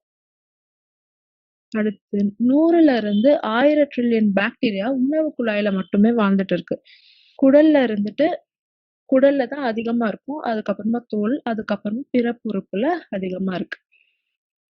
நுண்ணுயிர் பயோட்டா நம்ம நெருங்கும் தீய நுண்ணுயிர்கள்ல இருந்து அழிக்கும். அதாவது நம்ம உடல்ல இருக்கிற பல ஆர்கன்ஸ் மட்டுமே நம்மள காப்பாத்துறது இல்ல. நம்ம உடல்ல இருக்கிற நுண்ணுயிர்களும் நம்மள காப்பாத்திட்டு தான் வருது. லாக்டோபெசிலஸ் அப்படின்னு சொல்லக்கூடிய இந்த நுண்ணுயிர் செரிக்காத உணவை கூட அதாவது செரிமானம் செஞ்சு தருது. மேலும் வயிற்றுல இருக்கிற அமிலம் குடல்ல வரப்போ அதே அமிலத்தன்மையோட இருக்கும் இல்லையா? இந்த அமிலத்தன்மையும் குறைக்கிறது இந்த லாக்டோபெசிலஸ் தான். ஈகோலை அப்படின்னு சொல்லக்கூடிய ஒரு வகையான பாக்டீரியா. இது நம்மளுக்கு தேவையான விட்டமின் கேவை உற்பத்தி செஞ்சு தருது. இது நம்ம உடலால உற்பத்தி செய்யவே முடியாது. அடுத்து பற்கள்லயும் வெகு சில தீமை உண்டாக்குற பாக்டீரியா, அதாவது நுண்ணுயிர்கள் தான் இருக்கும். ரொம்பவே நன்மை செய்யக்கூடிய நுண்ணுயிர்கள் இருக்கும். அதாவது உணவு செரிமானத்துக்கும் சரி, நம்மளுடைய பல்லும் ஈறுகளும் பாதுகாப்பா வச்சிருக்கிறதுக்கும் இந்த நுண்ணுயிர்கள் ரொம்பவே பயன்படுது. பெண்ணுறுப்புல பாத்தீங்கன்னா பல நோய்கள் வரும். அதாவது நோய் உண்டாக்கக்கூடிய பாக்டீரியா வகை இருக்கும். ஆனா இவை எல்லாத்தையும் எதிர்க்கிற மாதிரி நம்ம லாக்டோபெசிலஸ் ஸ்பீஷிஸ் மற்றும் நிறைய நுண்ணுயிர்கள் அங்கேயும் வேலை செஞ்சுட்டு தான் இருக்காங்க. அடுத்து சுவாரஸ்யமான தகவல்கள். நுண்ணுயிர்கள்னாலே சுவாரஸ்யம் தான். இந்த விஷயங்கள் இன்னுமே சுவாரஸ்யமா இருக்கும். இங்க இருக்கிற படங்கள் என்ன சொல்றாங்க அப்படின்னா, சுகப்பிரசவம் மற்றும் அறுவை சிகிச்சை பிரசவம் பற்றி சொல்லுது. சரி, பிரசவத்துக்கும் நுண்ணுயிர்களுக்கும் என்ன சம்மந்தம் அப்படின்னு பார்த்தா நிறையவே சம்மந்தம் இருக்கு. பல ஆய்வுகள்ல என்ன சொல்றாங்க அப்படின்னா, சுகப்பிரசவமாகி பிறப்புறுப்பு வழியா குழந்தைகள் வெளியே வரும்போது அந்த பிறப்புறுப்புல இருக்கிற நுண்ணுயிர்களை எல்லாத்தையுமே சந்திச்சுட்டு எதிர்கொண்டுதான் இந்த குழந்தைகள் வெளியே வருது. இதுவே அறுவை சிகிச்சை பண்ணி வயிற்றுல இருந்து எடுக்கிற குழந்தைகளுக்கு இந்த நுண்ணுயிர்க்குடைய எக்ஸ்போஷர் கிடைக்க போறது இல்ல. இதனால அதாவது சுகப்பிரசவம் மூலயமா வெளியே வர குழந்தைகளுடைய நோய் எதிர்ப்பு திறன் ரொம்பவே அதிகமா இருக்கு அறுவை சிகிச்சை பிரசவம் மூலமா வர குழந்தைகளை விட. அதுக்கப்புறம் அலர்ஜிஸும் பார்த்தோம்னா இந்த அறுவை சிகிச்சை பிரசவம் மூலமா வர குழந்தைகளுக்கு கம்பேரிட்டிவ்லி அதிகமா இருக்கு சுகப்பிரசவம் மூலமா வர குழந்தைகள். இவங்க பிறப்புறுப்புல சந்திக்கிற அந்த நுண்ணுயிர்கள் தான் இவற்றுடைய வாழ்நாள்ல பெரிய தாக்கத்தை ஏற்படுத்தக்கூடியவை. அடுத்து உணவு குழாய் நுண்ணுயிர்கள். உணவு குழாய் நம்ம முன்னாடியே பார்த்த மாதிரி செரிமானத்துக்கு நிறைய உதவி செய்யுது. அதுக்கப்புறம் நமக்கு தேவையான நிறைய விட்டமின்ஸ் மினரல்ஸ் எல்லாம் தயார்படுத்துது இந்த நுண்ணுயிர்கள். ஆனா ஒரு ஆச்சரியமான விஷயம் என்னன்னா, நம்ம உணவு குழாய் நுண்ணுயிர்கள் நம்ம மூளையுடைய செயல்பாட்டையும் கட்டுப்படுத்துற வல்லமை கொண்டது அப்படின்றது. இதுதான் கட் பிரெயின் ஆக்சிஸ் அப்படின்னு சொல்லுவாங்க. இந்த கட் பிரெயின் ஆக்சிஸ் மூலமா நிறைய நிறைய ஆய்வுகள் இதுல பண்ணிட்டு இருக்காங்க.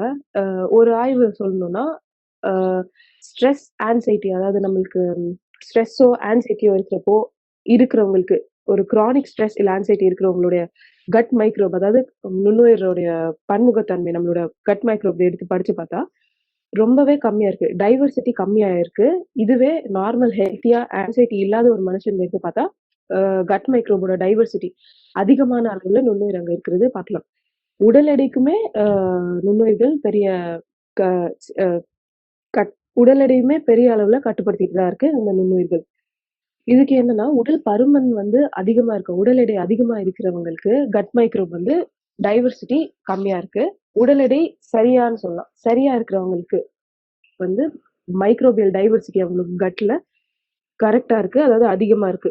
உடல் எடை அதிகமா இருக்கிறவங்களை விட கம்மியா இருக்கவங்களுக்கு டைவர்சிட்டி அதிகமா இருக்கு. இந்த டைவர்சிட்டி தான் நம்மளுடைய உடல்ல பல செயல்பாட்டை கவனிச்சுக்கிற மைக்ரோப்ஸா இருக்குது.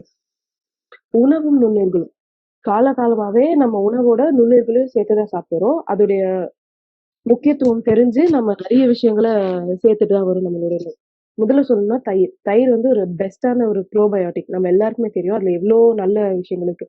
இதனால தான் நம்மளுக்கு இப்போ டிசென்ட்ரி, அப்புறமா வேற ஏதாச்சும் உடல்ல பிரச்சனை வருது அப்டின்னா, முதல்ல தயிர் சாப்பிட சொல்லுவோம். ஏன்னா, அதுல இருக்கிற பாக்டீரியா வகைகள் வந்து நம்ம செரிமானத்துக்கு ரொம்பவே உபயோகமா இருக்கும்.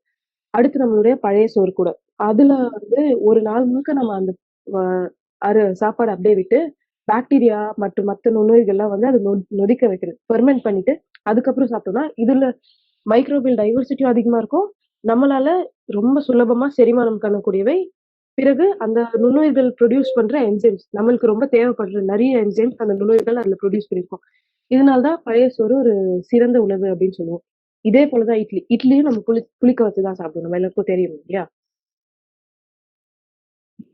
அடுத்து தடயவியல் ஆராய்ச்சி, அதாவது ஃபாரன்சிக் சயின்ஸ்ல நம்ம நுண்ணுயிர்கள் உபயோகப்படுத்தலாம்.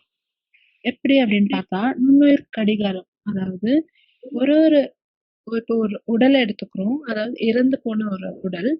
அது எந்த உயிரினமாகவும் இருக்கலாம். ஒரு ஒரு சமயத்துல ஒரு ஒரு நுண்ணுயிர் அங்க வாழ்ந்துட்டு போயிட்டு இருக்கும். இப்போ உடல்ல இருந்து ஒரு நுண்ணுயிரை எடுத்து நம்ம கண்டுபிடிச்சாச்சு.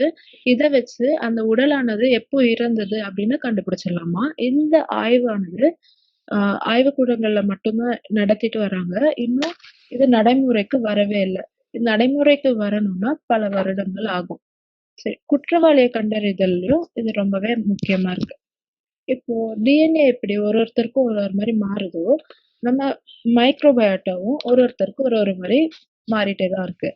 ஸோ டிஎன்ஏவ நம்மளால கண்டுபிடிக்க முடியல குற்றவாளிகள் அப்படின்னா, இந்த மைக்ரோபயோட்டா அதாவது அவங்க பயன்படுத்தின பொருள்ல இருந்து எடுத்து நம்ம அந்த குற்றவாளிய கண்டுபிடிச்சிடலாம். அடுத்து ம். இதுவரைக்கும் நம் நுண்ணுயிர்கள் மனிதனுக்கு எந்த மாரியான நன்மைகள் செஞ்சுட்டு வந்தது அப்படின்னு பார்த்தோம். இதுக்கு மேல அது மற்ற தாவரங்களுக்கு, உயிரினங்களுக்கு என்ன வகையான நல்ல அதாவது நன்மைய செஞ்சுட்டு வருது அப்படின்னும், அது நம்ம சூழல்ல இருக்கிற வாயு சுழற்சிக்கு எப்படிலாம் பயன் தருது அப்படின்றதையும் பார்க்கலாம். முதல்ல பார்க்குற இந்த படம் மைக்கோரைசே. அதாவது ஒரு பூஞ்சை, ஒரு வகையான பூஞ்சை தாவரத்துக்கூட ஒன்றி வாழ்ந்து, அதுக்கு தேவையான உணவ எடுத்துக்குது, அந்த தாவரத்துல இருந்து. இதுக்கு அது பூஞ்சை அந்த தாவரத்துக்கு என்ன தருதுன்னா, மண்ணுல இருக்கிற பல தனிமங்கள், அது நம்மள தாவரத்தினால டைரக்ட்டா எடுத்துக்க முடியாது. அதுக்கு பதிலா அந்த பூஞ்சையே எடுத்து தந்துடும்.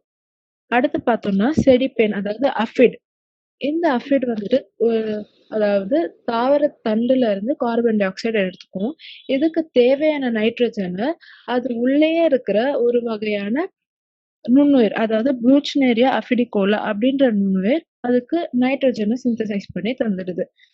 சரி, அடுத்து இருக்கிறது கரையான். கரையான் நம்மளுக்கு தெரியும் மரப்பட்டையில இருந்து அதோடைய உணவ எடுத்துக்கும். இந்த மரப்பட்டையில இருந்துட்டு அது உடம்புக்குள்ள போனதுக்கு அப்புறமா நம்மளுடைய புரோட்டோசோவா அப்படின்னு சொல்லக்கூடிய ஒரு வகையான நுண்ணுயிர் என்ன பண்ணுதுன்னா, அத அசிட்டேட் ஃபார்மா கன்வெர்ட் பண்ணுது. இந்த அசிட்டேட்ட தான் இந்த நுண்ணுயிர் அதாவது கரையான் எடுத்துக்குது. சரி, நீர் வெப்ப துவாரங்கள் அதாவது ஹைட்ரோதெர்மல் வென்ட்ஸ். இங்க அதிக அழுத்தம் இருக்கும். கடல் படுக்கையில அதிக அழுத்தம் இருக்கிற ஒரு இடம். இந்த இடத்துலயும் நம்மளுடைய உயிரினங்கள் வாழ்ந்துட்டு இருக்கு அப்படின்னா, அதுக்கு ரொம்பவே முக்கியமான ஒரு உயிரினம் நுண்ணுயிர்கள் தான். இந்த இடத்துல ஹைட்ரோதெர்மல் வென்ட்ஸ்ல இருந்து வர வேதியியல் கூறுகள நம்மளுடைய நுண்ணுயிர்கள் எடுத்துக்குது. இதனால அந்த இடத்துல நுண்ணுயிர் பயோட்டா அதிகமா இருக்கும். இத தேடி வர மற்ற உயிரினங்கள், இப்போ இந்த டியூப் வார்ம்ஸ் பார்த்தீங்கன்னா, அதுக்கு வாயும் இருக்காது, குடலும் இருக்காது. ஆ இதுக்கு யார் உணவு தயாரிச்சுட்டு தராங்கன்னா, நம்மளுடைய நுண்ணுயிர்கள். அதேபோல பக்கத்துல இருக்கிற அந்த வெள்ளையா இருக்குல்ல, ஜூம் பண்ணி பார்த்தா தெரியும். அது ஃபுல்லாவே நண்டுகள் தான் இருக்கும். அந்த நண்டு என்ன பண்ணுது அப்டின்னா, ஆ இந்த அதே இதுக்கு முன்னாடி பார்த்த படத்த போல தான் மைக்ரோப்ஸ்னால அதுக்கு தேவையான உணவ அ தயாரிச்சுட்டு வருது. அதாவது உணவ சாப்பிட்டுட்டு வருது. இத சாப்பிடுறதுக்காக இத விட பெரிய உயிரினம் அங்க வாழுது. ஆ அதே போல தான் அத சாப்பிடுறதுக்காக அத விட பெரிய உயிரினம் வருது. உதாரணத்துக்கு ஒரு மீனோ, அத விட பெருசா ஒரு திமிங்கலமோ வந்து அங்க வாழ்ந்துட்டு இருக்கு அப்டின்னா, அதுக்கு நம்ம நுண்ணுயிர்கள் தான் பெரிய பங்கு. மேலும் இந்த கால்நடை எல்லாம் தாவரத்த சாப்பிடுது. இந்த தாவரத்த அதாவது செல்லுலோஸ் இருக்கும் அதுல. அத வந்துட்டு நம்ம உடலானது செரிக்கவே முடியாது. இத யார் பண்ணிட்டு இருக்கா அப்படின்னா நுண்ணுயிர்கள் தான். இந்த வகையான நுண்ணுயிர்கள் மீத்தேனை ப்ரொடியூஸ் பண்ணும். அதாவது செரிமானம் செஞ்சுட்டு அதுல வந்து மீத்தேன் ப்ரொடியூஸ் பண்ணுது. இந்த மீத்தேன் என்னதான் அதாவது மீத்தேன் வாயு நம்ம வளிமண்டலத்துல வந்தாலுமே நம்ம மனிதர்கள் செய்யற தீங்கை விட இவ இவை ரொம்ப கம்மியா தான் பண்ணிட்டு இருக்கு. ஆனா இந்த கால்நடைகளை அதிகமா வளர்க்கறதுனால மனிதர்கள் உபயோகிக்கிறத சாப்பிடுறதுக்காக அதிகமா வளர்த்துட்டு இருக்காங்க இல்லையா? இதனால கொஞ்சம் அதிகமாவே இந்த மீத்தேன் ப்ரொடியூஸ் ஆகுது. அடுத்து மண் சுற்றுச்சூழல் அமைப்பு. நம்ம முன்னாடி நீர்நிலையோட அமைப்புல ரொம்ப முக்கியமான பங்கு வகிக்கின்ற மிதவை உயிரிகள், அதாவது தாவர மற்றும் மிதவை உயிரிகள்ட்ட பார்த்திருக்கோம். அவற்றுடைய சூழலியல் பங்கையும் பார்த்திருப்போம். எவ்வளவு முக்கியம் அது நீர்நிலையில அது எவ்வளவு பெரிய பங்காற்றுது, base of the food web எவ்வளவு ஸ்ட்ராங்கா இது வச்சிருக்காங்க அப்படின்றத. இதே போல நம்மளுடைய மண்ணுல இருக்கிற நுண்ணுயிர்கள் என்ன மாதிரியான பங்கு வகிக்குது சுற்றுச்சூழலுக்கு அப்படின்றத இங்க பார்க்கலாம். அதாவது கடல்ல இருக்கிற நுண்ணுயிர் வகைகளை விட மண்ணுல இருக்கிற நுண்ணுயிர் வகைகள் தான் ரொம்ப அதிகமா. இதுக்கு நம்ம முன்னாடி ஒரு எடுத்துக்காட்டு பார்த்திருப்போம். ஒரு கைப்பிடி மண்ணுல வந்து 100 கோடி நுண்ணுயிர்கள் இருக்க போகுது அப்படின்றது. சரிங்களா? சரி, இப்போ மண்ணுன்றது உயிருள்ள மற்றும் உயிரற்ற கூறுகளால் ஆனது. அதாவது பயோட்டிக் மற்றும் ஏபயோட்டிக் காம்பனன்ட்ஸ் அப்படின்னு சொல்லுவோம். மண்ணுக்கும் நுண்ணுயிருக்கும் இருக்க ஒரு அழகான உறவு என்னன்னா, மண் வளத்தை பராமரிக்கிறதே இந்த நுண்ணுயிர்கள் தான் அப்படின்னு நாம சொல்லலாம். எப்படி இது பண்ணுது அப்படின்னு பார்த்தோம்னா, சுழற்சிகள், பயோஜியோ கெமிக்கல் சைக்கிள்ஸ், அதை பத்தி பின்னாடி பார்க்கலாம். ஊட்டச்சத்து மறுசுழற்சிகள். ஆஹ் ஒரே உயிரினத்துக்குள்ள எல்லா எல்லா ஊட்டச்சத்துமே இருந்துட்டா அந்த ஊட்டச்சத்துக்கள்லாம் சுழல் முடியாது. அந்த சுழற்சியை உருசிதை மாற்றம் மூலமா நம்மளுடைய நுண்ணுயிர்கள் தான் ரொம்பவே சிறப்பா செஞ்சுட்டு வருது. இது மட்டும் இல்லாம தனிமங்கள், அதாவது இந்த பாஸ்பரஸ், கால்சியம், மெக்னீசியம் போன்ற பல தனிமங்களை தாவரங்களுக்கு ஏற்றாற்போல் மாற்றி அமைச்சு தரும். அதை வந்து இந்த தாவரங்களால எடுத்துக்க முடியும். டைரக்டா கன்சியூம் பண்ண முடியாது எல்லா தனிமங்களையும் தாவரங்களால. அதையெல்லாம் தாவரங்களுக்கு ஏற்றாற்போல் மாற்றி தரதும் நம்மளுடைய நுண்ணுயிர்கள் தான். அடுத்து ரைசாய்ட்ஸ். இது முன்னாடி நம்ம பார்த்திருப்போம். பூஞ்சைகளுக்கும் தாவரங்களுக்கும் உள்ள ஒன்றிய வாழ் அப்படின்ட்டு. இந்த ரைசாய்ட்ஸ் வேர்களோட அட்டாச் ஆகி வேருடைய ஒரு நீட்டிப்பு மாதிரி செயல்பட்டு வேர்களால உறிஞ்ச முடியாத பல தனிமங்களை அந்த தாவரத்துக்காக உறிஞ்சி தந்து அந்த தாவரங்களுடைய வளர்ச்சிக்கு ரொம்பவே உபயோகமா இருக்கு. இந்த தாவரங்கள் என்ன பண்ணும்னா அந்த ரைசாய்ட்ஸ்க்கு வாழ்விடமும் அது ஒளிச்சேர்க்கையினால செய்யக்கூடிய உணவையும் இந்த ரைசாய்ட்ஸ் அதாவது இந்த பூஞ்சைகளுக்கு தரும். இது ஒரு அழகான ஒன்றிய வாழ்வு. இது மட்டும் இல்ல, விட்டமின்ஸ், மினரல்ஸ், என்சைம்ஸ், அமிலங்கள் இந்த மாதிரி பல விஷயங்களை இந்த பூஞ்சைகள் மண்ணுல சுரக்கும். அதாவது சுரப்புன்றது கண்டிப்பா இருக்கும்ல எல்லா உயிரினங்களுக்கும். இந்த மாதிரி எல்லாத்தையும் சுரந்து மண்ணுல தான் அது விட போகுது. இதனால மண் வளம் பெரிதுமே வளமாகுது. மண் வந்து ரொம்பவே வளம் மிக்கதாகுது. அடுத்து மண் திரட்டுகள், சாயில் அக்ரிகேட்ஸ். இது வந்து என்னன்னா இது பெரும் பங்கு வகிக்கிறது தாவரங்கள். தாவரங்கள் கூட சேர்ந்து இந்த நுண்ணுயிரும் இந்த அக்ரிகேட்ஸ்ல பெரிய பங்காற்றுது. மண் அரிப்பை வந்து தடுக்கிறதுக்கு இந்த மண் திரட்டுகள் ரொம்ப முக்கியம். இது எப்படி சொல்றதுன்னா மண்ணை வந்து ஸ்ட்ராங்கா பிடிச்சு வைக்கிற மாதிரி அப்படின்னு சொல்லலாம். அதுதான் இந்த மண் திரட்டுகள். இதுலயுமே நுண்ணுயிரோட பங்கு ரொம்ப அதிகம். அடுத்து கார்பன் சுழற்சி. இந்த கார்பன் சுழற்சியை நம்ம பாக்குறதுக்கு முன்னாடி ஒரு எடுத்துக்காட்டு ஒண்ணு சொல்ல விரும்புறேன் நானு. ஒரு கூறு எடுத்துக்கலாம், ஒரு கார்பன் கூறு எடுத்துக்கலாம். இந்த கூறு முதல் நாள் வந்து ஒரு தாவர மிதவுயிர், அதாவது ஒரு ஃபைட்டோ பிளாங்க்டான்குள்ள இருக்கு. இதே கூறு என்ன ஆகும்னா அடுத்த நாள் ஒரு ஜூ பிளாங்க்டான், அதை சாப்பிட வர அந்த தாவரத்தை சாப்பிட வர ஒரு ஜூ பிளாங்க்டான்குள்ள போகுது. திரும்பி இன்னொரு நாள் என்ன ஆகுதுன்னா இந்த கார்பன் கூறு அந்த ஜூ பிளாங்க்டான் சுவாசிக்கிற காற்று வழியா கார்பன் டை ஆக்சைடா வெளியவும் போகலாம், இல்ல அதோட உடல்லே தங்கி ஏதாவது ஒரு அதோட எலும்போ எங்கேயோ இருக்கலாம். இப்படி இருக்கிறப்போ இதை சாப்பிட வர மீன்களோ மற்ற உயிரினங்களுக்குள்ளயோ திரும்பி அந்த கார்பன் போகும். இந்த மீன்கள் மறுபடியும் இறந்து போச்சுன்னா கடலோட மட்டத்துக்கு போயிடலாம். அப்படி இல்லைன்னா அது சுவாசிக்கிற கார்பன் டை ஆக்சைடா வெளியே போகலாம். இப்படி ஒரு கார்பன் கூறுன்றது எப்படி சுழலுதுன்றது நம்ம பார்க்கலாம். சுழற்சின்றது இருந்துட்டே தான் இருக்கு. இது இந்த ஒரு கார்பனுக்கு மட்டும் இல்ல, உலகத்துல இருக்கிற அத்தனை கூறுகளும், அத்தனை ஆட்டம்ஸ், அத்தனை மாலிகுல்ஸுமே வந்து சுழற்சியில தான் இருக்குது. இதை வச்சு நம்ம கார்பன் சுழற்சி பார்க்கலாம். நம்ம ரொம்ப முக்கியமா பார்க்க வேண்டிய 2 சுழற்சி என்னன்னா கார்பன் சுழற்சி மற்றும் நைட்ரஜன் சுழற்சி. அப்ப மத்த எலிமெண்ட்ஸோட சுழற்சி முக்கியம் இல்லையா அப்படின்னு பார்த்தோம்னா அப்படி கிடையாது. கண்டிப்பா எல்லாமே முக்கியம் தான். இந்த கார்பன் சுழற்சியிலயும் நைட்ரஜன் சுழற்சியிலும் நுண்ணுயிரோடைய பங்கு ரொம்ப அதிகமா இருக்கு. அதனால நம்ம இங்க பார்க்கலாம். சரி, கார்பனுடைய சுழற்சியை எப்படி எந்த மாதிரி பிரிச்சு நம்ம பார்க்கலாம் அப்படின்னு பார்த்தோம்னா, ஒரு 4 தேக்கங்கள்ல கார்பன் எப்படி சுழலுது அப்படின்றத பார்க்கலாம். தேக்கங்கள்னா, அம் இது ஸ்டோரேஜ். என்னென்ன 4 தேக்கங்கள் அப்படின்னு பார்த்தோம்னா, வளிமண்டலம், அட்மாஸ்பியர்ல இருக்க கார்பன் டை ஆக்சைடு. அடுத்த தேக்கம் வந்து உயிரினம். நம்ம உயிர்கள் எல்லா செல்லுமே கண்டிப்பா கார்பன் இருக்கும். ஏன்னா கார்பன் தான் வந்து பில்டிங் காம்போனன்ட். ரொம்ப முக்கியமான காம்போனன்ட் நம்ம இதுல. ஸோ உயிர்கள், எல்லா உயிர்கள் இருக்க கார்பன் காம்போனன்ட். அதுக்கப்புறம் கடல். கடல்ல இருக்கக்கூடிய டோட்டல் டிசால்வ்ட் இன்ஆர்கானிக் கார்பன். அதாவது வளிமண்டலத்துல கார்பன் டை ஆக்சைடு இருக்கிறப்போ, அது வந்து கடல்லயும் டிசால்வ் ஆகும். அதுதான் இந்த டோட்டல் டிசால்வ்ட் இன்ஆர்கானிக் கார்பன். அதுக்கப்புறம் அங்க இருக்கக்கூடிய ஏபயோட்டிக் அண்ட் பயோட்டிக் கம்பெனிஸ். 4வது தேக்கம் வந்து படிவங்கள், செடிமெண்ட்ஸ் மற்றும் புதைப்படிவ எரிபொருட்கள், அதாவது ஃபாசில் ஃபியூல்ஸ். இந்த 4லயும் நுண்ணுயிர்கள் என்னென்ன செயல்கள் செய்யுதுன்றத நம்ம பார்க்கலாம். முதல் படிநிலையில இருக்கக்கூடிய ப்ரொடியூசர்ஸ், அதாவது நம்ம பைட்டோபிளாங்க்டன்ஸ் அங்க பார்த்த மாதிரி சாயிலுமே பாசிகள் இருக்கும். இந்த பாசிகளும் சரி, மற்ற நுண்ணுயிர்களும் சரி, ஒளி சேர்க்கை மூலியமா கார்பன் டை ஆக்சைட எடுத்துக்கிட்டு நமக்கு தேவையான சுகர்ஸ், அதாவது ரொம்ப சிம்பிளஸ்ட் சுகர் குளுக்கோஸ்னு சொல்லுவோம். இந்த குளுக்கோஸ் ப்ரொடியூஸ் பண்றதும் சரி, மற்ற எந்த செல்லோட கல அமைப்பா இருந்தாலும் சரி, இந்த நுண்ணுயிர்கள் செய்கின்றன. அடுத்து முதல் படிநிலையில நுண்ணுயிர்கள் இருக்கு. அடுத்து ஒரு சிதை, அதாவது கடைசி எல்லா உயிரினங்களுடைய இறுதின்றது இந்த ஒரு சிதை மாற்றம் தான் டீகம்போசிஷன். நினைச்சு பார்க்கலாமே, நம்ம உலகத்துல டீகம்போசிஷனே நடக்கல, எந்த உயிரினமே வந்து டீகே ஆகல அப்படின்னா பார்த்தா உலகமே பத்தாது. உலகத்துல இடமே இருக்காது உயிரினங்களை அப்படியே விட்டு வைக்கிறதுக்கு.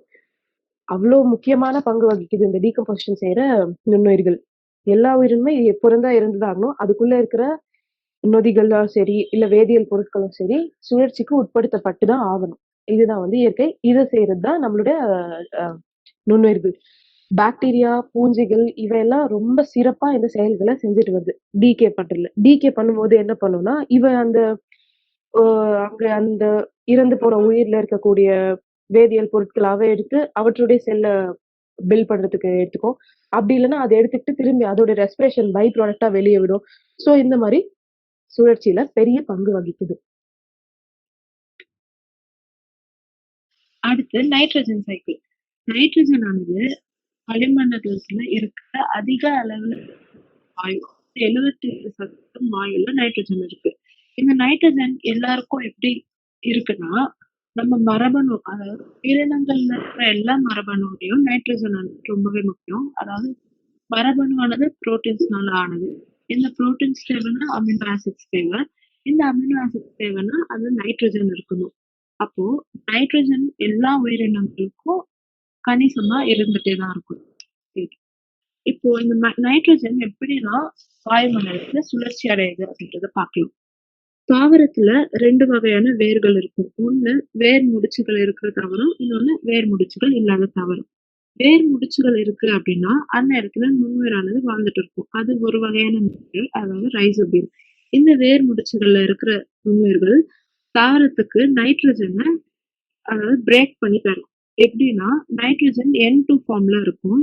இத வந்துட்டு நைட்ரைட் அல்ல நைட்ரேட் இல்லைன்னா அமோனியா அப்படின்ற மாதிரி மாத்தி தாவரத்துக்கு தரும். இது தாவரத்துடைய வளர்ச்சிக்கும் மேலும் அது ஒளி சேர்க்கை செய்யறதுக்கும் ரொம்பவே முக்கியம். இப்போ வேர் முடிச்சுகள் இல்ல அப்படின்னா பல வகையான நுண்ணுயிர்கள் அதை வந்து பிரேக் டவுன் பண்ணி நைட்ரஜனை பிரேக் டவுன் பண்ணி நம்ம தாவரத்துக்கு தருது. முதல்ல பார்த்தோம்னா அமோனிஃபிகேஷன், அதாவது நைட்ரஜன் அமோனியாவா கன்வெர்ட் ஆகி அது நைட்ரைட் NO2 மைனஸா கன்வெர்ட் ஆகும். அதுக்கப்புறம் நைட்ரேட் NO3 கன்வெர்ட் ஆகி இந்த NO3 டைரக்டா நம்ம தாவரங்கள் எடுத்துக்கும். சரி, எல்லா உயிரினங்களும் தாவரத்தை சார்ந்துதான் இருக்கு இல்லையா? அந்த உயிரினம் ஒருவேளை அந்த உயிரினம் வந்து சாப்பிட்டுட்டு பேஸ்ட் கழிக்குது, மலம் கழிக்குது.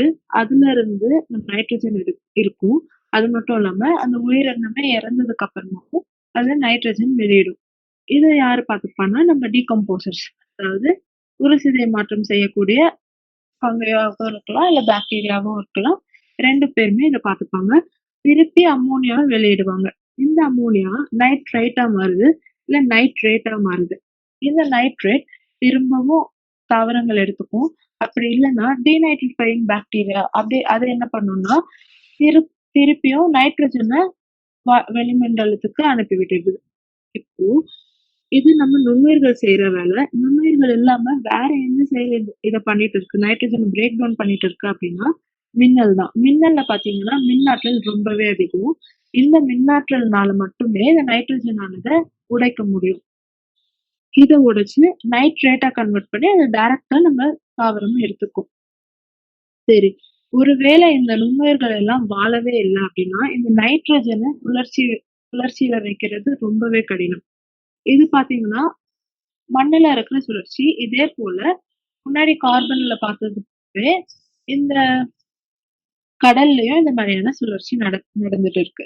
அதே போல பாஸ்பரஸும் சுழற்சியிலேயே இருக்கும். பாஸ்பரஸ் ஆனது அட்மாஸ்பியர்ல இருக்காது. ஆனா மண்ணுல இருந்துட்டு கடல்ல போய் திருப்பியும் கார்பன்ல பார்த்த போலவே நம்மளுடைய உயிர்கள்ல பாஸ்பரஸ் ரொம்பவே முக்கியம். அதாவது மரபணுல ஒரு விதமான பேக் போன் பாஸ்பரஸ் இருந்தாதான் மரபணுவே கட்டமைக்கப்படும் அப்படின்றத நம்ம வச்சுக்கலாம். மேலும் இந்த நைட்ரஜன் இருக்கு இல்லையா, நைட்ரஜனை நம்ம என்ன பண்ணிட்டு இருக்கோம்னா அதிக அளவுல உற்பத்தி செஞ்சுட்டு இருக்கோம் தொழிற்சாலையில. இத உற்பத்தி செய்யறதுக்கு தேவையான மின்னாற்றல் அந்த மின்னல் கிட்டதான் இருந்தது. அதே அளவுல மின்னாற்றலை நம்ம கொண்டு உற்பத்தி செஞ்சோம்னா நம்ம கிட்ட இருக்கிற ஃபாசில் ஃபியூவல்ஸ் எல்லாம் தேர்ந்துடும். இதனால வளிமண்டலத்துல கார்பன் டை ஆக்சைடை நம்ம அதிகமாவே வித்துட்டு இருக்கோம். அது மட்டும் இல்லாம பைங்குடில் வாயு அப்படின்னு சொல்லக்கூடிய கிரீன் ஹவுஸ் கேசஸ் அதிகமாவே விட்டுட்டு இருக்கோம். இது மட்டுமே இல்லாம நைட்ரஜனை அதிகமா உற்பத்தி செஞ்சு, அதாவது அமோனியா, யூரியா இந்த இந்த மாதிரியான உற்பத்தி எல்லாம் செஞ்சு வேளாண்மையில பயிர்களுக்கு பயன்படுத்திட்டு வரப்போ அங்க நைட்ரஜன் வாயுமண்டலத்துல இருக்க வேண்டிய அளவை விட அதிகமா ஆகுது இல்லையா? அதனால சுழற்சி செய்யக்கூடிய நுண்ணுயிர்களும் பாதிக்கப்படுது அப்படிங்கறத தெரிஞ்சுக்கலாம். அடுத்து தவறான புரிதல் என்னென்ன இருக்கு நம்ம கிட்ட அப்படிங்கறத தெரிஞ்சுக்குவோம். எல்லா நுண்ணுயிர்களும் ஆபத்தானவை அப்படின்னு நம்ம நினைச்சிட்டு இருக்கோம் இல்லையா? அதனாலதான் நுண்ணுயிர் பார்த்தாலே அச்சம் கொள்ளும். ஆனா எல்லா நுண்ணுயிர்களும் தவறு இல்லை. அதாவது எல்லா நுண்ணுயிர்களும் ஆபத்தானவை இல்லை அப்படின்றத நம்ம முன்னாடி பார்த்த எல்லா பக்கத்துலயும் பார்த்தாச்சு. சரி, இருமலுக்கு கண்டிப்பா ஆன்டிபயோட்டிக்ஸ் எடுத்துக்கொள்ள வேண்டும் அப்படின்றது ஒரு பெரிய தவறு. இருமல் இல்ல சளி இது எல்லாமே வைரஸ்னாலையும் வருது, பாக்டீரியானாலையும் வருது. அப்போ வைரஸ்னால ஒரு இருமல் வந்துடுச்சுன்னு வச்சுக்கலாம். அப்ப ஆன்டிபயோட்டிக்ஸ் அதாவது பாக்டீரியாவை அழிக்கக்கூடிய மருந்த இதுக்கு தந்தோம் அப்படின்னா அதோட சிம்டம்ஸ் மட்டும்தான் குறையுமே தவிர தேவையான வைரஸ் வந்து குறையவே குறையாது. இப்போ கொரோனால கூட பார்க்கலாம், நம்ம ஆன்டிபயோட்டிக்ஸ் அதிகமா எடுத்துக்கிறதுனால அந்த சிம்டம்ஸ் தான் குறைஞ்சிருக்கும். ஆனா வைரஸ் ஆனது அழியாது. வைரஸ் எப்போ அழியும்னா நம்மளுடைய உடல்ல இருக்கிற நோய் எதிர்ப்பாற்றல கம்மி பண்ணாதான் அது, அதாவது நோய் எதிர்ப்பாற்றல அதிகப்படுத்தும். அப்போதான் அந்த வைரஸ் ஆனது அழியும். சரி, ஓகே. ஆன்டிபயோட்டிக்ஸ் அதிகமா எடுத்துக்கிறதுனால என்ன விதமான தீங்கு நடக்குது அப்படின்னு பார்க்கலாம். ஆன்டிபயோட்டிக்ஸ் அதிகமா எடுத்துக்கிறதுனால நம்ம உடல்ல இருக்கிற பல லாக்டோபசிலை அந்த போல நுண்ணுயிர்களும் அழிக்கப்படுகின்றது. இதனால ரொம்பவே மனிதனுக்கு தீங்குதான் அப்படின்னு சொல்லணும். சரி, இப்போ வைரஸ், பாக்டீரியா இவையெல்லாம் இல்லாம நம்ம நோய் இல்லாம வாழ்ந்துடலாம். அதாவது மனிதருக்கு மட்டுமே வாழ்ந்துட்டு இருக்கிற இந்த வாழ்க்கையில இதெல்லாம் இல்லை அப்படின்னா நோயின்றி வாழ்ந்துடலாம் அப்படின்னு நம்ம நினைச்சிட்டு இருக்கோம். ஆனா அது உண்மையே கிடையாது. ஒருவேளை உயிரினத்துல மனிதன் இல்லை அப்படின்னாலும் இந்த உலகமானது இயங்கிட்டேதான் இருக்கும். ஒருவேளை இந்த நுண்ணுயிர்கள் இல்லை அப்படின்னா உலகம் இயங்குறதையே நிறுத்திக்கும். சரி, ஹேண்ட் சானிடைசர் இதெல்லாம் பயன்படுத்துறதுனாலயும் சரி, அப்புறமா கை கழுவ பயன்படுத்த எல்லாமே எலி கட்டியா இருக்கட்டும், எதுவா இருக்கட்டும், எல்லாமே பயன்படுத்திட்டு தான் இருக்கும். இத வச்சு நம்ம எல்லா கிருமிகளும் அழிச்சிடலாமா அப்படின்னு கேட்டா கண்டிப்பா கிடையாது. ஒருவேளை அழியுதுன்னா நம்மளுக்கு தேவையான நல்ல பாக்டீரியாவும் சேர்த்துதான் அழியுது அப்படின்றதையும் தெரிஞ்சுக்கலாம். சரி, ஒருவேளை எல்லாமே அழியல அப்படின்னாலும் அழியாததுக்கும் ஒரு தீங்கு தானே, அப்பவே நம்ம அழிச்சிட்டு இருக்கோம். அது ஒரு பெரிய பொய்யான ஒரு செயல் தான். அதுக்கப்புறமா நுண்ணுயிர் எதிர்ப்பாற்றல். நம்ம நுண்ணுயிரை அழிக்கிறதுக்காக நிறைய பாக்டீரியா, அதாவது ஆன்டிபயோட்டிக்ஸ் தந்துட்டே இருக்கும். இதை தர்றதுனால அந்த நுண்ணுயிரானது மேலும் வீரியம் அடைஞ்சு இன்னும் அதிகமா தான் தாக்க போகுது. நம்ம கொசு விஷயத்திலே பார்த்திருப்போம். கண்ணுக்கு தெரிய கொசுவையே நம்மளால அழிக்க முடியாம ரொம்பவே கஷ்டப்பட்டுட்டு இருக்கோம். ஆனா அந்த கொசுவும் நிறைய நன்மைகள் செஞ்சுட்டு தான் இருக்கு. சரி, இப்போ ஒருவேளை இது இது நுண்ணுயிர் கண்ணுக்கே தெரியல. அத அழிக்க முடியுமா? கண்டிப்பா கிடையாது. அத அழிச்சா நம்மளுக்கு தான் கெட்டது அப்படின்றதையும் தெரிஞ்சுக்கணும். அடுத்து, நாம் இழைக்கின்ற தவறு. முன்னாடியே பார்த்திருப்போம். வாயு சுழற்சியில நுண்ணுயிர்கள் பெரும் பங்கு ஆற்றுது அப்படின்று. நாம் இழைக்கிற தவறு, அதாவது காடு அழிப்பு, பைங்குடில் வாயுகள் அதிக அளவுல உற்பத்தி செய்யறது, இந்த இந்த மாதிரியான காரணத்தினால உலகத்துல இருக்கிற எல்லா நுண்ணுயிர்களும், அதாவது சிலன்னு சொல்ல முடியாது, நிறைய நுண்ணுயிர்கள் அழிஞ்சிட்டு வந்துட்டு தான் இருக்கு. அதாவது இந்த தவறுகள்னால புவி வெப்பமயமாதலும் சரி, அதாவது பருவநிலை மாற்றம் கிளைமேட் சேஞ்சும் சரி, ரெண்டுமே அதிகரிச்சுட்டு தானே வருது.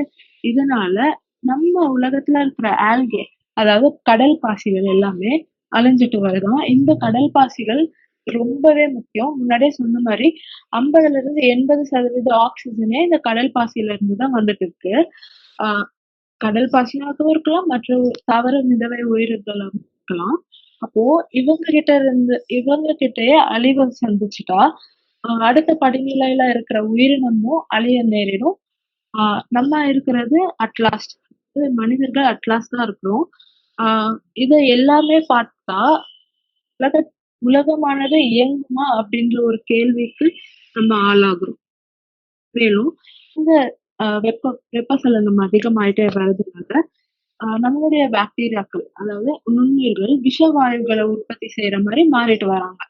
இதனால முன்னாடியே சொன்ன மாதிரிதான் பல உயிர்கள் பாதிப்படையும். ஏன்னா இதை சார்ந்துதான் மற்ற உயிர்கள் வாழ்ந்துட்டு இருக்கு. இது மட்டும் இல்லாம அந்த மாதிரியான தண்ணீரை சுழற்சி கூட செய்ய முடியாதாம்.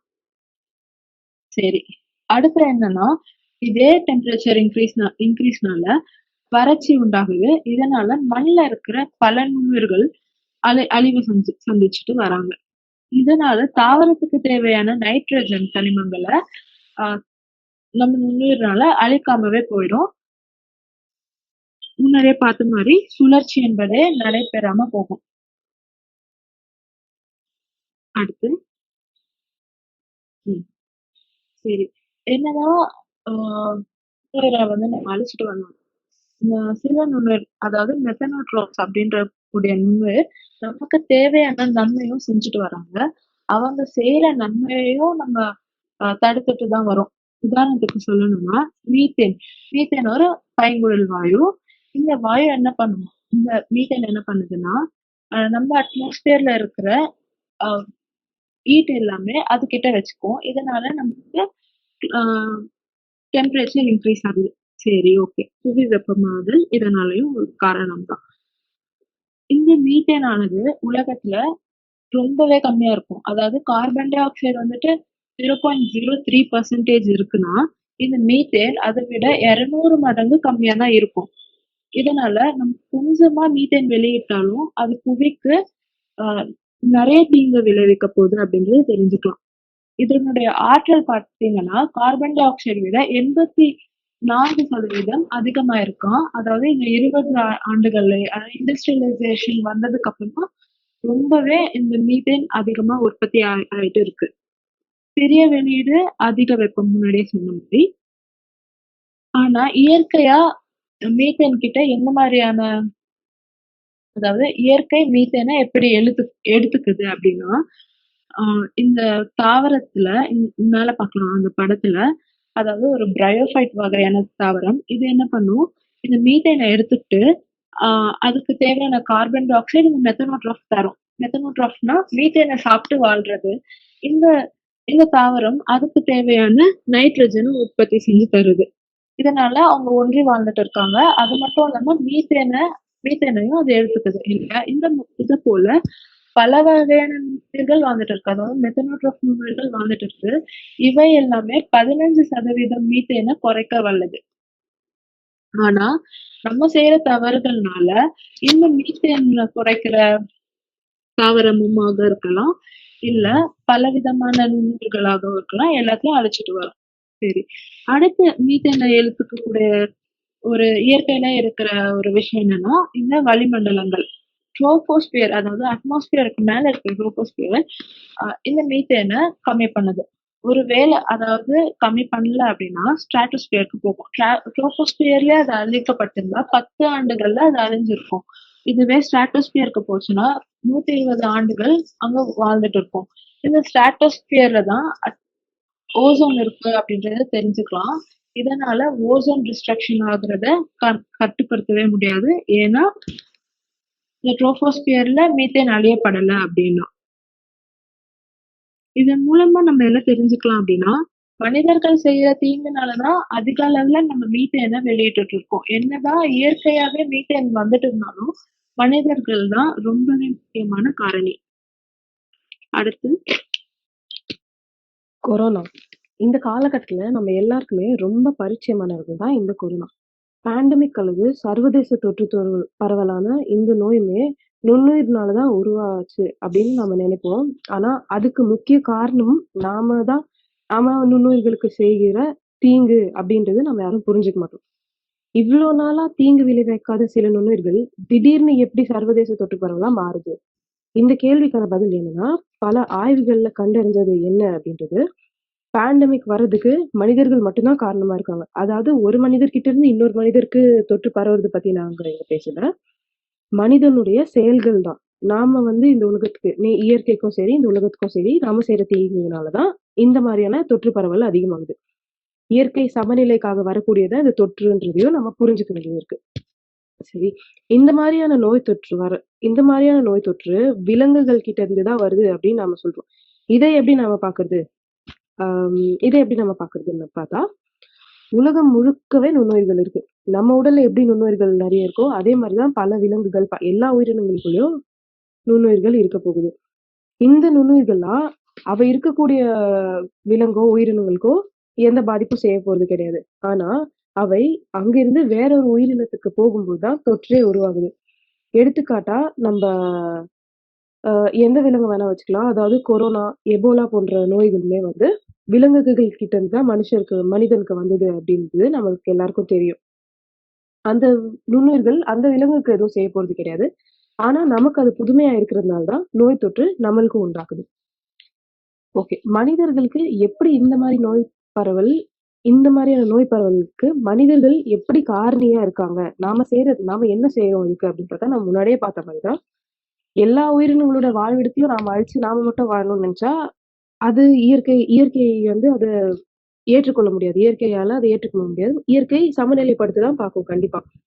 ஒரு இடத்துல ஒரு ஒரு வேதியியல் பொருளோ ஒரு எடுத்துக்காட்டு சொல்றேன். ஒரு இடத்துல ஒரு வேதியியல் பொருள் மட்டும் ரொம்ப அதிகமாயிட்டே இருந்தது அப்படின்னா, இயற்கை அந்த இடத்துல அந்த வேதியியல் பொருள் அதிகத்தை கட்டுப்படுத்துறதுக்காக வேற ஏதாவது வழி வச்சிருக்கோம். அந்த மாதிரி ஒரு வழிதான் இந்த தொற்று பரவலும் அப்படின்றது நம்ம புரிஞ்சுக்கணும். இயற்கை சூழலை சமநிலைப்படுத்துறதுக்கு உண்டாக்குனதுதான் இந்த தொற்று பரவல். இதுதான் அழுத்தமா திருப்பி சொல்றோம். ஓகே.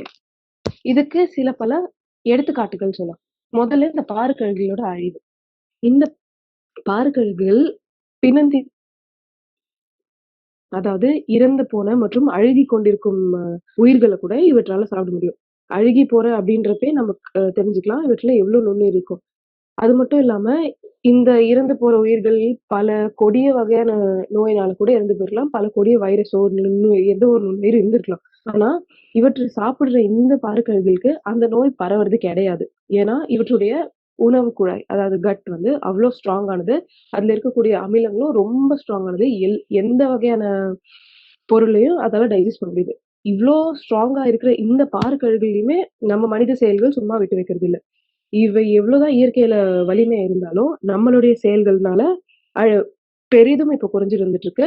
இப்படியே போயிடுச்சுன்னா இது போயிடும். சரி, பாருக்கழுகுகள் போனா என்ன ஆகும் அப்படின்றது நம்ம முன்னாடி நம்மளுடைய பாருக்கழுகுகள் அறிமுகம் உரையிலேயே நம்ம பார்த்திருப்போம். இவை இல்லைன்னா உலகத்துக்கு என்ன ஆகும் அப்படின்றது. இந்த இறந்த உயிர்கள் ஏதோ ஒரு நோயினால இறந்து போயிருக்கு அப்படின்னா இதை சாப்பிடறதுக்காக அந்த பாருக்கழுகுகளுக்கு இருக்க போறது இல்ல. வேற ஏதாவது ஒரு உயிரினம் அதை சாப்பிட்டு அந்த தொற்று பரவல மற்ற உயிரினங்களுக்கு எல்லாத்துக்கும் எடுத்துட்டு போய் சேர்க்கும். இது ரொம்ப நம்ம நினைச்சு பார்க்கறத விட ஒரு டேஞ்சரான ஒரு விஷயம் தான் அப்படின்னு சொல்லலாம். நமக்கு மட்டும் கிடையாது, மற்ற விலங்குகள், மற்ற பல்லுயிர்கள் எல்லாத்துக்குமே இது ஒரு மிகவும் ஆபத்தான ஒரு விஷயம் தான். அடுத்து ஆந்த்ராக்ஸ். இது என்னன்னா, இதுவுமே மனித செயலால வந்த ஒரு விஷயம் தான். இந்த ஆந்த்ராக்ஸ் வந்து 2016ஆம் ஆண்டுல ஒரு ஆய்வுல ஒரு கண்டுபிடிப்பு தான் இந்த ஆந்த்ராக்ஸ் பத்தின ஒரு செய்தி. என்னன்னா, சைபீரியால ஆந்த்ராக்ஸ் தொற்று வந்தது 2016ஆம் ஆண்டுல. அதுல ஒரு 2000 கால்நடைகள் கிட்ட இறந்து போச்சு. சரிங்களா? இது எப்படி இறந்தது அப்படின்னு நம்ம அ நெறைய பேர் பரிசோதனை செஞ்சுட்டே இருந்தாங்க. என்ன அப்படின்னு பார்த்தா, அம் சைபீரியான்றது பெர்மாஃப்ராஸ்ட் அதாவது பனிப்படலங்கள் பெர்மனன்ட்டா உறைஞ்சே இருக்கும். உறைஞ்சே இருக்கிற மாரி அவ்ளோ குளுமையான பிரதேசம். உலகம் புவி வெப்பமயமாதல்னால அந்த பெர்மாஃப்ராஸ்ட் மெல்ட் ஆகியிருக்கு. மெல்ட் ஆனதுல என்ன ஆயிருக்குன்னா, ஒரு பல 100 ஆண்டுகளுக்கு முன்னாடி ஒரு ரெயின்டியர் ஆந்த்ராக்ஸ் வந்து இறந்து போயிருக்கு. இந்த பனிப்படலங்கள்ல உறைஞ்சு போன அந்த ரெயின்டியரோட உடல் மீண்டும் வந்து ஆயிருக்கு. அதாவது உருகி வெளிய வந்திருக்கு. இந்த உடல்ல இருந்த வைரஸ் ஆந்த்ராக்ஸ் வைரஸ் வந்து மறுபடியும் ரீவைவ் ஆயிருக்கு. ரீவைவ் ஆனதுனால அந்த இடத்துல தொற்று பரவிருக்கு அப்படின்றத சொல்றாங்க. சரி 2000 கால்நடைகள் தானே இறந்து போயிருக்கு. இதனால என்ன பெருசா அப்படின்னு நாம இத யோசிச்சு விட்டுறவே கூடாது. இந்த மாரி பல கோடிக்கணக்கான ஆண்டுகளா, பல லட்சக்கணக்கான ஆண்டுகளா எத்தன வைரஸ், எத்தன பாக்டீரியா வந்து பனிப்படலங்கள்ல மறைஞ்சிருக்கு. எப்பப்ப என்னென்ன நோய் தொற்று பரவி இருக்குமோ அதெல்லாம் நம்மளுக்கு தெரிய கூட தெரியாது. நம்மளால கற்பனை கூட பண்ணிக்க முடியாது. அவ்ளோ அவ்ளோ நுண்ணுயிர்கள் அங்க படர்ந்து பெர்மாஃப்ராஸ்ட்ல இருந்திருக்கு. இது எல்லாமே உருகுச்சுன்னா என்ன நடக்க போது? இந்த ஆந்த்ராக்ஸ்ல நமக்கு தெரியுது. இந்த ஆந்த்ராக்ஸ் ஆய்விலே நமக்கு தெரியுது. சரி. அதுதான். இதேதான் பனிப்பாறை உருகுதல். இந்த பனிப்பாறை உருகுறதுனால என்ன ஆகுதுன்னா, கடல் மட்டம் மட்டும் உயர போறது கிடையாது. இந்த மாரி நோய் தொற்றுக்கு மனிதர்களாகிய நாமளும் சரி, மற்ற விலங்குகளும் சரி, ரொம்பவே சசப்டபிளா இருக்கும். இதோடைய விளைவுகள் நம்ம கண் கூட இன்னும் கொஞ்ச நாள்லயே பார்க்கலாம். நம்ம இதே மாரி தீங்குகள செஞ்சுட்டே வந்துட்டு இருந்தோம்னா அப்டின்னா. 2019ல செய்த இன்னொரு ஆய்வு. இதுல என்ன சொல்றாங்கன்னா, பல லட்சம் அதாவது பல லட்சக்கணக்கான பாக்டீரியாக்கள், வைரஸ்கள் மற்றும் மற்ற நோய்கள் எல்லாமே இந்த பனிப்பாறைகளுக்குள்ள செயலற்ற நிலையில இருக்கு. பனினாலே சரி, பனியில எந்த உயிராலயும் செயல் இது பண்ண முடியாது. அதுக்கு உயிர் இருக்கும். ஆனா செயலற்று இருக்கும். அப்படி செயலற்று இருக்கிறத பனிப்பாறைகள் உருகுனதுக்கு அப்புறமா நம்ம அத ரிவைவ் ஆயிருச்சுன்னா, அது அதோடைய செயல காட்ட ஆரம்பிச்சுரும். அது வந்து பாரசைட்டா இருக்கலாம், நோய் தொற்று பரப்புற கிருமியா இருக்கலாம், எதுவா வேணா இருக்கலாம். இவையெல்லாம் வெளிய வந்து என்ன மாரியான விளைவு வேணா ஏற்படுத்தலாம். இன்னும் எத்தன பேண்டமிக்ஸ் வேணா வரலாம். கடல் அமிலமயமாக்கல் அதாவது ஓஷன் அசிடிஃபிகேஷன் இது ரொம்பவே இப்போ நடந்துட்டு வருது. கடல்ல கார்பன் டை ஆக்சைடு கடல்ல போய் தான் கலக்குது இல்லையா? அட்லாஸ்ட் கடல்ல போகும் கார்பன் ஆனது.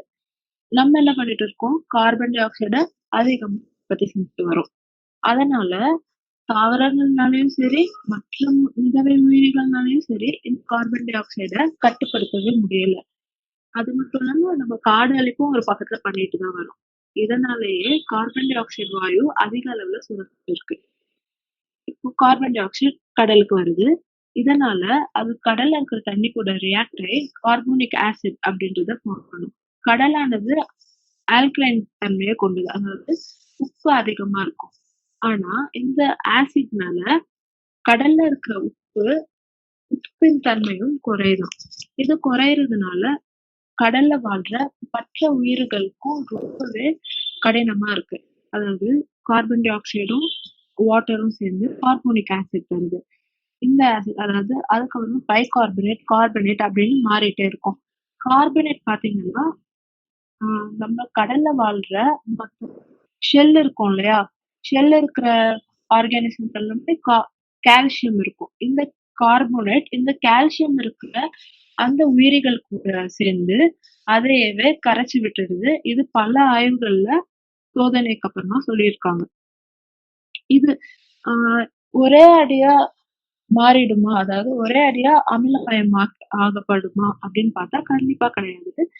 ப்ரீ இண்டஸ்ட்ரியலைசேஷனுக்கு முன்னாடி 8.25 அப்படின்னு இருந்த pH ஆனது இந்த நம்ம இப்போ இருக்கிற காலத்துல 8.4 அப்படின்ற pHல மாறி இருக்கு. என்னதான் இது குறைவா இருந்தாலுமே பல வகையான அதாவது ஒரு அண்டம் எடுத்து பார்த்தா அது ரொம்பவே அதிகமான லெவல்ல தான் நம்மளுக்கு டேஞ்சரை உண்டாக்கக்கூடியது அப்படின்றத நம்ம புரிஞ்சுக்கணும். இப்படியே நம்ம போயிட்டு இருந்தோம்னா கடல் ஒரு கட்டத்துல ரொம்பவே அதாவது கடலினுடைய அமில நிலை ரொம்பவே அதிகரிக்கும். இதனால கடல்ல வாழ்ற பல்வேறு உயிரினங்கள் அழியப்படுது. உதாரணத்துக்கு நம்ம ஆல்கேவே அழிச்சிட்டு வரோம். முன்னாடியே சொன்ன மாதிரிதான். ஆல்கேவை அழிச்சா அது சார்ந்து இருக்கிற பல உயிரினங்களும் அழியப்படுது. சரி. இதே போல வேற என்ன கடல்ல இருக்கிற உயிரினம் அழியுது அப்படின்னு பார்த்தா பவளப்பாறைகள். இந்த பவளப்பாறைகள்ல பல்வேறு உயிரினங்கள் வாழ்ந்துட்டு இருக்காங்க. அதாவது கடல்ல இருக்கிற 25% உயிர்கள் இந்த பவளப்பாறையை நம்பிதான் இருக்கு. இந்த பவளப்பாறைகளும் பாசிகளை அடக்கி வச்சிருக்கும். அதுக்கு தேவையான உணவுக்காக. பவளப்பாறைகள் பாத்தீங்கன்னா அது ஒரு வகையான இன்வெர்டிபிரேட், அதாவது முதுகெலும்பு இல்லாத விலங்கினத்தை சேர்ந்தது. அங்க எண்ணிக்கையில பார்த்தோம்னா 2 மில்லியன் வகையான ஸ்பீஷீஸ் வாழ்ந்துட்டு இருக்கோம். ஒருவேளை இப்போ நம்ம பண்ணிட்டு இருக்கிற இந்த அமிலமயமாக்குதல்னால பல பவளப்பாறைகள் அழிஞ்சிட்டு வந்துட்டு இருக்கு. இத நம்ம ஆஹ் ரொம்பவே அதிகமா எங்க பார்க்க முடியுதுன்னா ஆஸ்திரேலியால இருக்கிற கிரேட் பேரியர் ரீஃப்ல இந்த ப்ளீச்சிங் ஆனது நடந்துகிட்டே தான் இருக்கு. இது நடக்கிறதுனால அங்க வாழ்ந்துட்டு இருக்கிற பல்வேறு உயிரினங்களும் அழியப்பட்டு வந்துட்டு இருக்கு. முன்னாடியே சொன்ன மாதிரி அங்க நிறைய உயிரினங்கள் வாழ்ந்துட்டு இருக்கு. பவளப்பாறைகள் ப்ளீச்சிங்னால, அதாவது செத்து போறதுனால அங்க வாழ்ந்துட்டு இருக்கிற உயிரினங்களுக்கு உணவு கிடைக்காம அதுவுமே இறந்துதான் போகும். நிகழ்வோட இறுதிக்கு வந்துட்டோம். பல அசாதாரணமான சூழல்ல வாழ்ந்த நுண்ணுயிர்களும் நம்மளுடைய நாம செய்யற தவறான அழிவுனால அழிவை சந்திச்சுட்டு தான் வருது. கொரோனா வைரஸும் பல வருடங்களா உலகத்துல இருந்துட்டு தான் வருது. ஆனா அந்த வைரஸ்ல நடந்த ஒரு சிறிய மாற்றம் தான். அந்த ஒரு சிறிய மாற்றம்னால நடந்த தாக்கத்துல இருந்தே நாம இன்னும் மீண்டு வரல. நாம இன்னும் இயற்கைக்கு எவ்வளவு தீமை செஞ்சுட்டு இருந்தா இதே மாதிரி செஞ்சுட்டு இருந்தா இன்னும் எத்தனை பேண்டமிக், எத்தனை நோய் தொற்று பரவல்லாம் வரும்ன்றது நம்மளால நினைச்சு கூட பார்க்க முடியாது. அதுதான் நம்மளால அதை நினைச்சு கூட பார்க்க முடியாது. இதனால நாம வந்து நம்மளுடைய செயல், நம்ம செய்யற செயலை அறிஞ்சு செய்யணும். அப்புறம் நுண்ணுயிர்கள் பற்றின ஒரு தவறான புரிதலையும் நாம வந்து மாத்திக்கணும் அப்படின்றதான் இந்த இந்த உரையோட முடிவு. நன்றி. நன்றி. மிக அருமையான உரை பவித்ரா மற்றும் கீர்த்திகா. சமகாலத்தில் கொரோனா தொற்று மனித குலத்தையே தலைகீழாக மாற்றிய நிலையில் நுண்ணுயிர்கள் குறித்து தெளிவாக இந்த உரையின் மூலம் பலருக்கும் புரியும்படி எளிமையாக விளக்கியமைக்கு நன்றிகள் பல. கேள்விகள் ஏதேனும் இருப்பின் கேட்கலாம். ஆ, ஆ, ஐயா, என் பேர் வந்து மரியு. நான் வந்து குன்னூர்ல இருந்து, நீலகிரி மாவட்டம் குன்னூர்ல இருந்து பேசுறேன். ஒரே ஒரு சின்ன விஷயம் தான். சொல்லுங்க. நம்மளுடைய இன்டெஸ்டைன்ல இருக்கிற அந்த நுண்ணுயிர்கள் வந்து நம்மளுடைய வாழ்வியலை மாற்றுதுன்னு சொன்னாங்க. அது கொஞ்சம் புரியல, நீங்க என்ன சொல்றீங்கன்னு கேட்கல. இன்னொரு வாட்டி சொல்ல முடியுமா? இந்த கட்ல இருக்கிற கட் மைக்ரோப்ஸ் கட் மைக்ரோப்ஸ் பத்தி கொஞ்சம் தெளிவாகவே சொல்ல முடியுமா? கொஞ்சம் தெளிவாக சொல்லுங்க. அது ரொம்ப சிறிய நேரத்தில் முடிச்சிட்டீங்க. சரி. நம்ம கட்ல இருக்கிற மைக்ரோப்ஸ் வந்து நம்ம உணவு உணவு செரிமானத்துக்கு மட்டும் பயன்படுறது கிடையாது. நம்ம உடல்ல இருக்கிற இன்னும் நிறைய செயல்களையும் இது பெரிய பங்கு வகிக்குது. இதை வந்து நம்ம கட் பிரெயின் ஆக்சிஸ்ன்றது ஒரு முக்கியமான ஒரு ஒரு செயலா கருதுறோம். இது வந்து பார்க்கணும்னா நான் முதல்ல சொன்ன மாதிரி மூளையுடைய செயல்பாடு, அதாவது இது எப்படி செயல்படுது அப்படின்னா, இந்த நம்மளோட கட்ல இருக்கிற மைக்ரோப்ஸ் வந்து பல கூறுகள் ப்ரொடியூஸ் பண்ணுது. அதை வந்து ஷார்ட் செயின் ஃபேட்டி ஆசிட் அப்படின்னு சொல்லுவோம். இந்த ஷார்ட் செயின் ஃபேட்டி ஆசிட்ஸ் என்ன பண்ணுதுன்னா பிளட் சர்க்குலேஷன்ல என்டர் ஆகி இதுக்குன்னு டார்கெட் இருக்கும். அந்த அந்த அந்த என்சைம்க்குன்னு பல டார்கெட்ஸ் இருக்கும். அந்த டார்கெட்டுக்கு போய் அதோடைய ஃபங்க்ஷனை செய்யும். அதுல ஒண்ணுதான் நம்மளோட பிரெயின். இப்போ நம்மளுக்கு பசி எடுக்குது அப்படின்றது நமக்கு எப்படி தெரியுது? நம்மளோட கட் பிரெயின் ஆக்சஸ் தான் அதுக்குமே ஒரு முக்கிய பங்கு வகிக்குது. நமக்கு பசி எடுக்கிறப்போ நம்ம வயிற்றுல இருக்கிற கட் மைக்ரோப்ஸ் இவ வந்து ரொம்பவே நம்மளை விட ரொம்ப புத்திசாலி. நம்மளோட கட்ல இருக்கிற மைக்ரோப்ஸ் இவைதான் வந்து சிக்னல் தரும். இந்த சிக்னல் வந்து நான் போய் மூளையை சேருது. ஒண்ணு வந்து இது. அதுக்கப்புறமா வந்து இன்டெலிஜென்ஸ், இது சொன்ன மாதிரி பன்முகத்தன்மை கட்ல இருக்கிற பன்முகத்தன்மை, கட் மைக்ரோப்ஸ் உடைய பன்முகத்தன்மை அதிகமா இருக்கு. இது இருந்ததுன்னா அவங்களுடைய என்ன சொல்றது, ஹெல்த்துமே வந்து ரொம்ப நல்லா இருக்கும். அது எப்படி எக்ஸாம்பிள் சொல்றது, நாங்க முதல்ல சொன்னோம்ல, உடல் பருமனையுமே வந்து நம்ம கட் மைக்ரோப்ஸ் வந்து இது பண்ணுது. முன்னாடி இதுக்கு நம்மளுடைய முந்தைய ஜெனரேஷன், அதுக்கு முன்னாடி இருந்தவங்களுடைய கட் மைக்ரோப்ஸ்க்கும் நம்ம இப்போ இருக்கிறவங்களுடைய கட் மைக்ரோப்ஸ் அனாலிசிஸ் ஸ்டடியிலயும் பார்த்தோம்னா நிறைய மாற்றங்கள் இருக்கு. இப்போ இருக்கிறவங்களுக்கு டைவர்சிட்டி கம்மியாயிட்டே வருது. பல மைக்ரோப் டைவர்சிட்டி அதிகமா இருந்தாதான் ஒரு ஒரு மைக்ரோமே ஒரு செயல் பண்ணும், திறன் அதிகமா இருக்கும், நம்மளுடைய எஃபிஷியன்சி அதிகமா இருக்கும் டைஜஸ்டிவ் சிஸ்டம்ல. ஆனா இப்போ நம்மளுடைய உணவு பழக்கங்களால, நம்ம சாப்பிடுற உணவு பழக்கங்களால நம்மளுடைய கட் மைக்ரோபோட டைவர்சிட்டி கம்மியாயிட்டே இருக்கு. போக போக இதே மாதிரி நம்ம இது பண்ணிட்டு இருந்தோம்னா இன்னுமே கம்மியாகும். அது வந்து நமக்கு நல்லது கிடையாது. அது இதுதான். சரி வேற நன்றி மேடம். மேடம் இன்னும் ஒரே ஒரு கேள்வி. பல் துலக்குதல் பத்தி ஒரு விஷயம் சொன்னீங்க. பல் துலக்கக்கூடாதுன்னு சொல்றீங்களா, இல்ல பல் துலக்கணும்? இல்ல பல்லு தேய்க்க கூடாதுன்னு சொல்லல. இப்போ நம்ம இதுதான் அது சொன்னப்பே நாங்க சொல்லியிருக்கணும், பல்லு தேய்க்காம இருக்கக்கூடாது. ஏன்னா வந்து ஒரு நுண்ணுயிர் வந்துருச்சுனால, நமக்கு தெரியும் நுண்ணுயிர்கள் எவ்வளவு வேகமா வந்து இனப்பெருக்கம் செய்யுது அப்படின்னு சொல்லிட்டு. ஒரு தீய நுண்ணுயிர் வந்துருச்சுனாலுமே பல்ல அது வந்து பெரிய இது உண்டாக்கும். அதுக்காக தான் தினமுமே பல் விளக்கணும். முடிஞ்ச 2 வேளை 3 வேளை எப்ப வேணா பல் விளக்கலாம். நம்ம பல் விளக்குறதும் பர்பஸை தான் யூஸ் பண்ணும் அப்படின்றது கிடையாது. நம்ம இயற்கை முறையில போறது இன்னுமே நல்லது. இயற்கை வழியில பர்பஸை பயன்படுத்தாம இயற்கை முறையில நம்ம பல் விளக்கணும் அப்படின்னா, நம்ம வாயில இருக்கிற நல்ல பாக்டீரியாக்கள் மற்றும் நல்ல நுண்ணுயிர்கள் வந்து நல்லாவே இருக்கும்.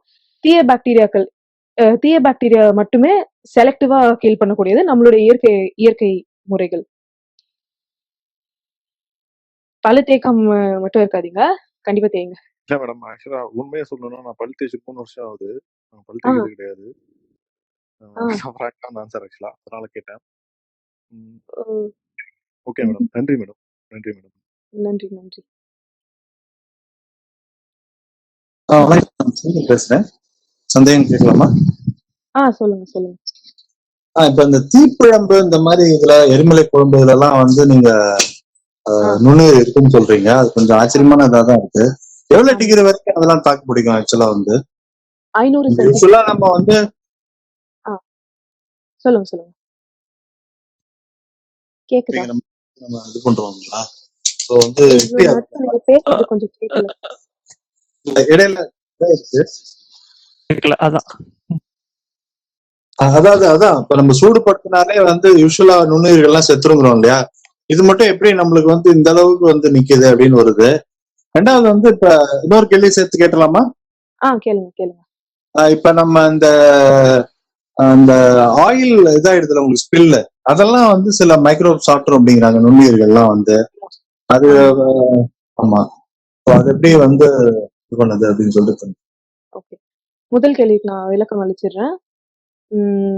அதுதான் உச்ச விரும்புகளே.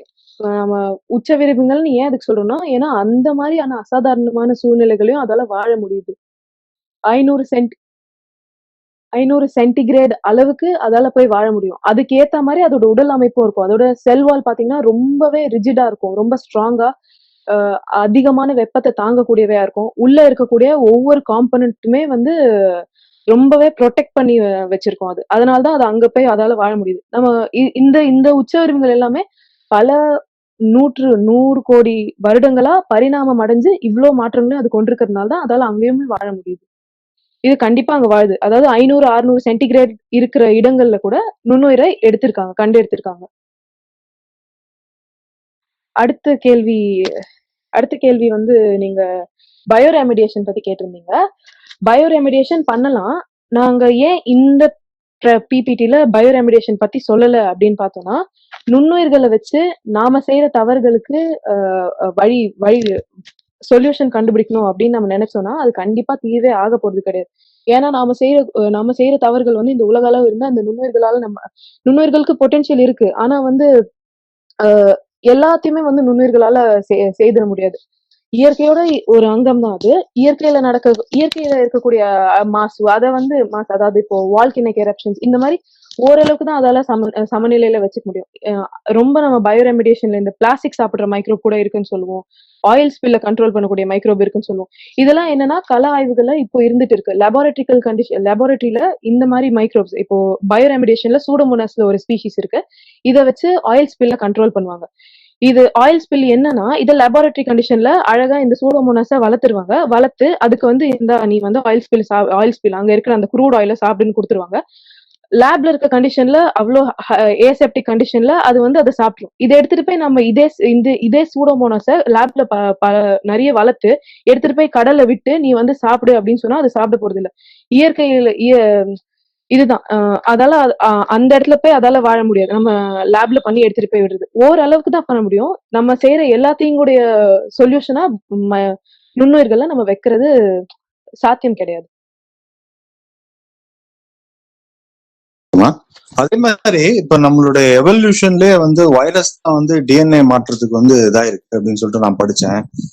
வைரஸ்ல நம்மளுக்கு வந்து இந்த ஸ்பீசிஸ்குள்ள வந்து டிஎன்ஏவே மாற்றம் இதா இருந்திருக்காது அப்படின்னு சொல்லிட்டு வந்து படிச்சேன். அது உண்மையா? ஆக்சுவலி ஆமா ஆமா ஆமா ஆமா ஆமா வைரஸ் வந்து வைரஸ் பத்தி நம்ம கணக்கே எடுக்க முடியாது. ஏன்னா நான் முதல்ல சொன்ன மாதிரி சப்மைக்ரோஸ்கோபிக்.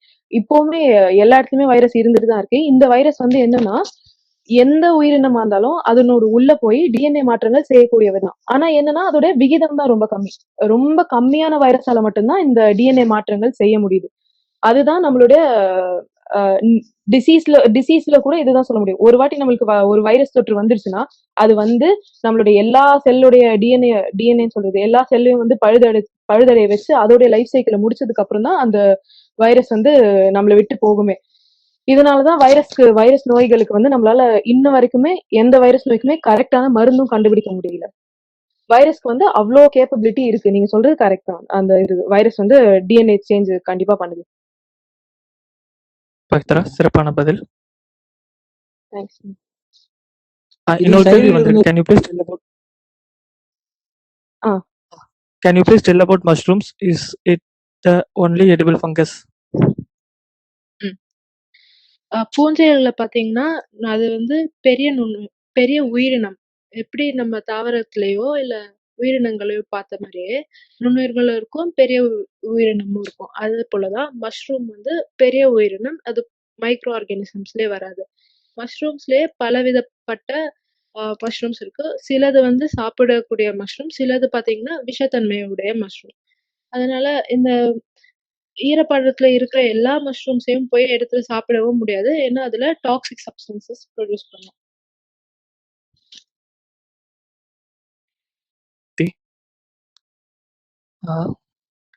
வேற யாராவது ஏதாவது கேட்க விரும்புகிறீர்களா? அன்மியூட் செய்து கொண்டு கேட்டுக்கொள்ளலாம். இப்ப பாத்தீங்க அப்படின்னா நம்மளுடைய பிளாஸ்டிக் கழிவுகள் அதிகமா உலகத்துல வந்து அதிகமா தேக்கிட்டு இருக்கும். மண்லையும் சரி, எல்லாத்துலயும் சரி. இப்போ அந்த பிளாஸ்டிக் கழிவுகள் வந்து உடைக்கக்கூடிய தன்மை அப்படின்னா ரொம்ப அதிக வேகமா வினை புரியக்கூடிய விஷயம் அப்படின்னு எடுத்துக்கிட்டீங்கன்னு பாத்தீங்கன்னா நம்மளுடைய என்சைம்ஸ் நுண்ணுயிர்கள்ட்ட மட்டும்தான் இருக்கு. நீங்க பேசுனது பாதி பிரேக் ஆயிருச்சு. வினைகள் எதுவும் சொல்லுங்க, அது மட்டும் திரும்பி சொல்றீங்களா? அதாவது நெகிழிகள் வந்து பாத்தீங்கன்னா உலகத்தை வந்து ரொப்பிக்கிட்டே வருது. நெகிழிகள் அதிகமாகிட்டே வருது. மண் வளத்தையும் சரி, நீர் வளத்தையும் சரி, நெகிழிகள் வந்து அதிகமா மண் வளத்தை நீர் வளத்தையும் கெடுத்துக்கிட்டே வருது. அதாவது இப்போ நம்ம வந்து ஏதாவது ஒரு வினை புரிஞ்சு, அதாவது ஒரு கெமிக்கல் ரியாக்ஷன் காஸ் பண்ணி நம்ம வந்து பிளாஸ்டிக்ஸை வந்து மக்க வைக்கணும், இல்ல எந்த ஒரு விஷயம் செய்ய வைக்கணும்னாலும், அதாவது வினை அப்படின்ற ஒரு விஷயத்துல வந்து பாத்தீங்கன்னா ரொம்ப அதிக வேகமா செயல்படக்கூடியது நுண்ணுயிர்கள்ட்ட இருக்கிற என்சைம்ஸ் மட்டும்தான். ஆமா. இப்போ இதுல வந்து பாத்தீங்கன்னா நீங்க அந்த ஐயா கேட்டிருந்தாரு, அந்த ஆயில் ஸ்பில்ஸையும் பிளாஸ்டிக்கும் உண்ணக்கூடிய அளவுக்கு நுண்ணுயிர்கள் அப்படின்னு சொல்லிட்டு அதை பத்தி கொஞ்சம். சரி, ஓகே. நெகிழி வந்து நம்ம இப்பவுமே அதான் பயோரெமிடியேஷன், அதாவது ஆயில் ஸ்பில்ல கண்ட்ரோல் பண்ற மாதிரி தான் பிளாஸ்டிக்ஸையும் டைஜஸ்ட் பண்றதுக்கு நெகிழி வந்து இப்போ ஆய்வு பண்ணிட்டு இருக்காங்க. பிளாஸ்டிக்ஸை சாப்பிடுற பாக்டீரியாவையும் உலகத்துல பல இடங்கள்ல கண்டுபிடிச்சிருக்காங்க. இது வரைக்கும் ஒரு 20-30 பாக்டீரியா மேலேயே வந்து பிளாஸ்டிக்ஸை சாப்பிடுறத நான் கண்டுபிடிச்சிருக்காங்க. இதுல இருக்க பெரிய சிக்கல் என்னன்னா, இத நாம எடுத்துட்டு வந்து சுற்றுச்சூழல்ல விடுறப்போ அதோடைய இது எப்படி இருக்கு, அதாவது அது செயல்படலையான்றதுதான் ஒரு பெரிய கேள்விக்குறியா இருக்கு. இது வரைக்கும் இவங்க எல்லாரும் சொல்லியிருக்காங்க. அதாவது இது பிளாஸ்டிக் வந்து சாப்பிடுது, கண்டிப்பா சாப்பிடுது. 3 மாசத்துக்கு 3 மாசம், 6 மாசம்னு சொல்லிட்டு பிளாஸ்டிக்லயே போட்டு வச்சிருப்பாங்க. அதுவும் வந்து சாப்பிட்டுருக்கும். ஓரளவுக்கு மேக்ஸிமமே நான் பார்த்த வரைக்கும் மேக்ஸிமம் எஃபிஷியன்சியே ஒரு 10% தான் வந்து அது சாப்பிட்டுருக்கும். அதுவும் அவங்க வச்சிருக்க அந்த ஏசெப்டிக் கண்டிஷன்ஸ், அப்புறமா அதுக்கு குடுக்குற அந்த சொபிஸ்டிகேட்டடான மீடியம், இந்த மாதிரி மீடியம்ல போட்டு தான் அது வந்து பிளாஸ்டிக்ஸையுமே உண்ணக்கூடியது அப்படின்னு சொல்லிட்டு இது பண்றாங்க. இது ஆய்வு தப்புன்னு சொல்லல. பட் வந்து இது வந்து ஒரு மாற்று ஆகாது நம்மளுக்கு அப்படின்றதுதான் நான் இங்க இது சொல்றேன். ஓகே, இன்னும் அஹ், அஹ், சில வருடங்கள், அதாவது இன்னும் ஒரு 20-30 வருடங்கள் ஆனா முழுமையா பிளாஸ்டிக் சாப்பிட்டது வந்தாலும் வரலாம். அது கேள்விக்குறிதான், வந்தாலும் வரலாம். ஆனா அதுக்காக நம்ம வந்து நம்மளுடைய பிளாஸ்டிக் உற்பத்தியை அதிகம் பண்றதோ, இல்ல நம்மளுடைய பிளாஸ்டிக் உபயோகித்த அதிகமா வச்சுக்கிறதோ, இல்ல இப்போ இருக்கிற மாதிரி வச்சுக்கிட்டா அது கண்டிப்பா ரொம்ப சீக்கிரமாவே நம்மளுக்கு விளைவை காட்டிடும். இன்னும் ஒரு 2-3 வருஷத்துலயே ஒரு 5 வருஷம் கூட சொல்லலாம். இந்த 5 வருஷத்துக்குள்ளே இந்த பிளாஸ்டிக்னால நம்மளுக்கே நிறைய தீமை நடக்க ஆரம்பிச்சிடும்.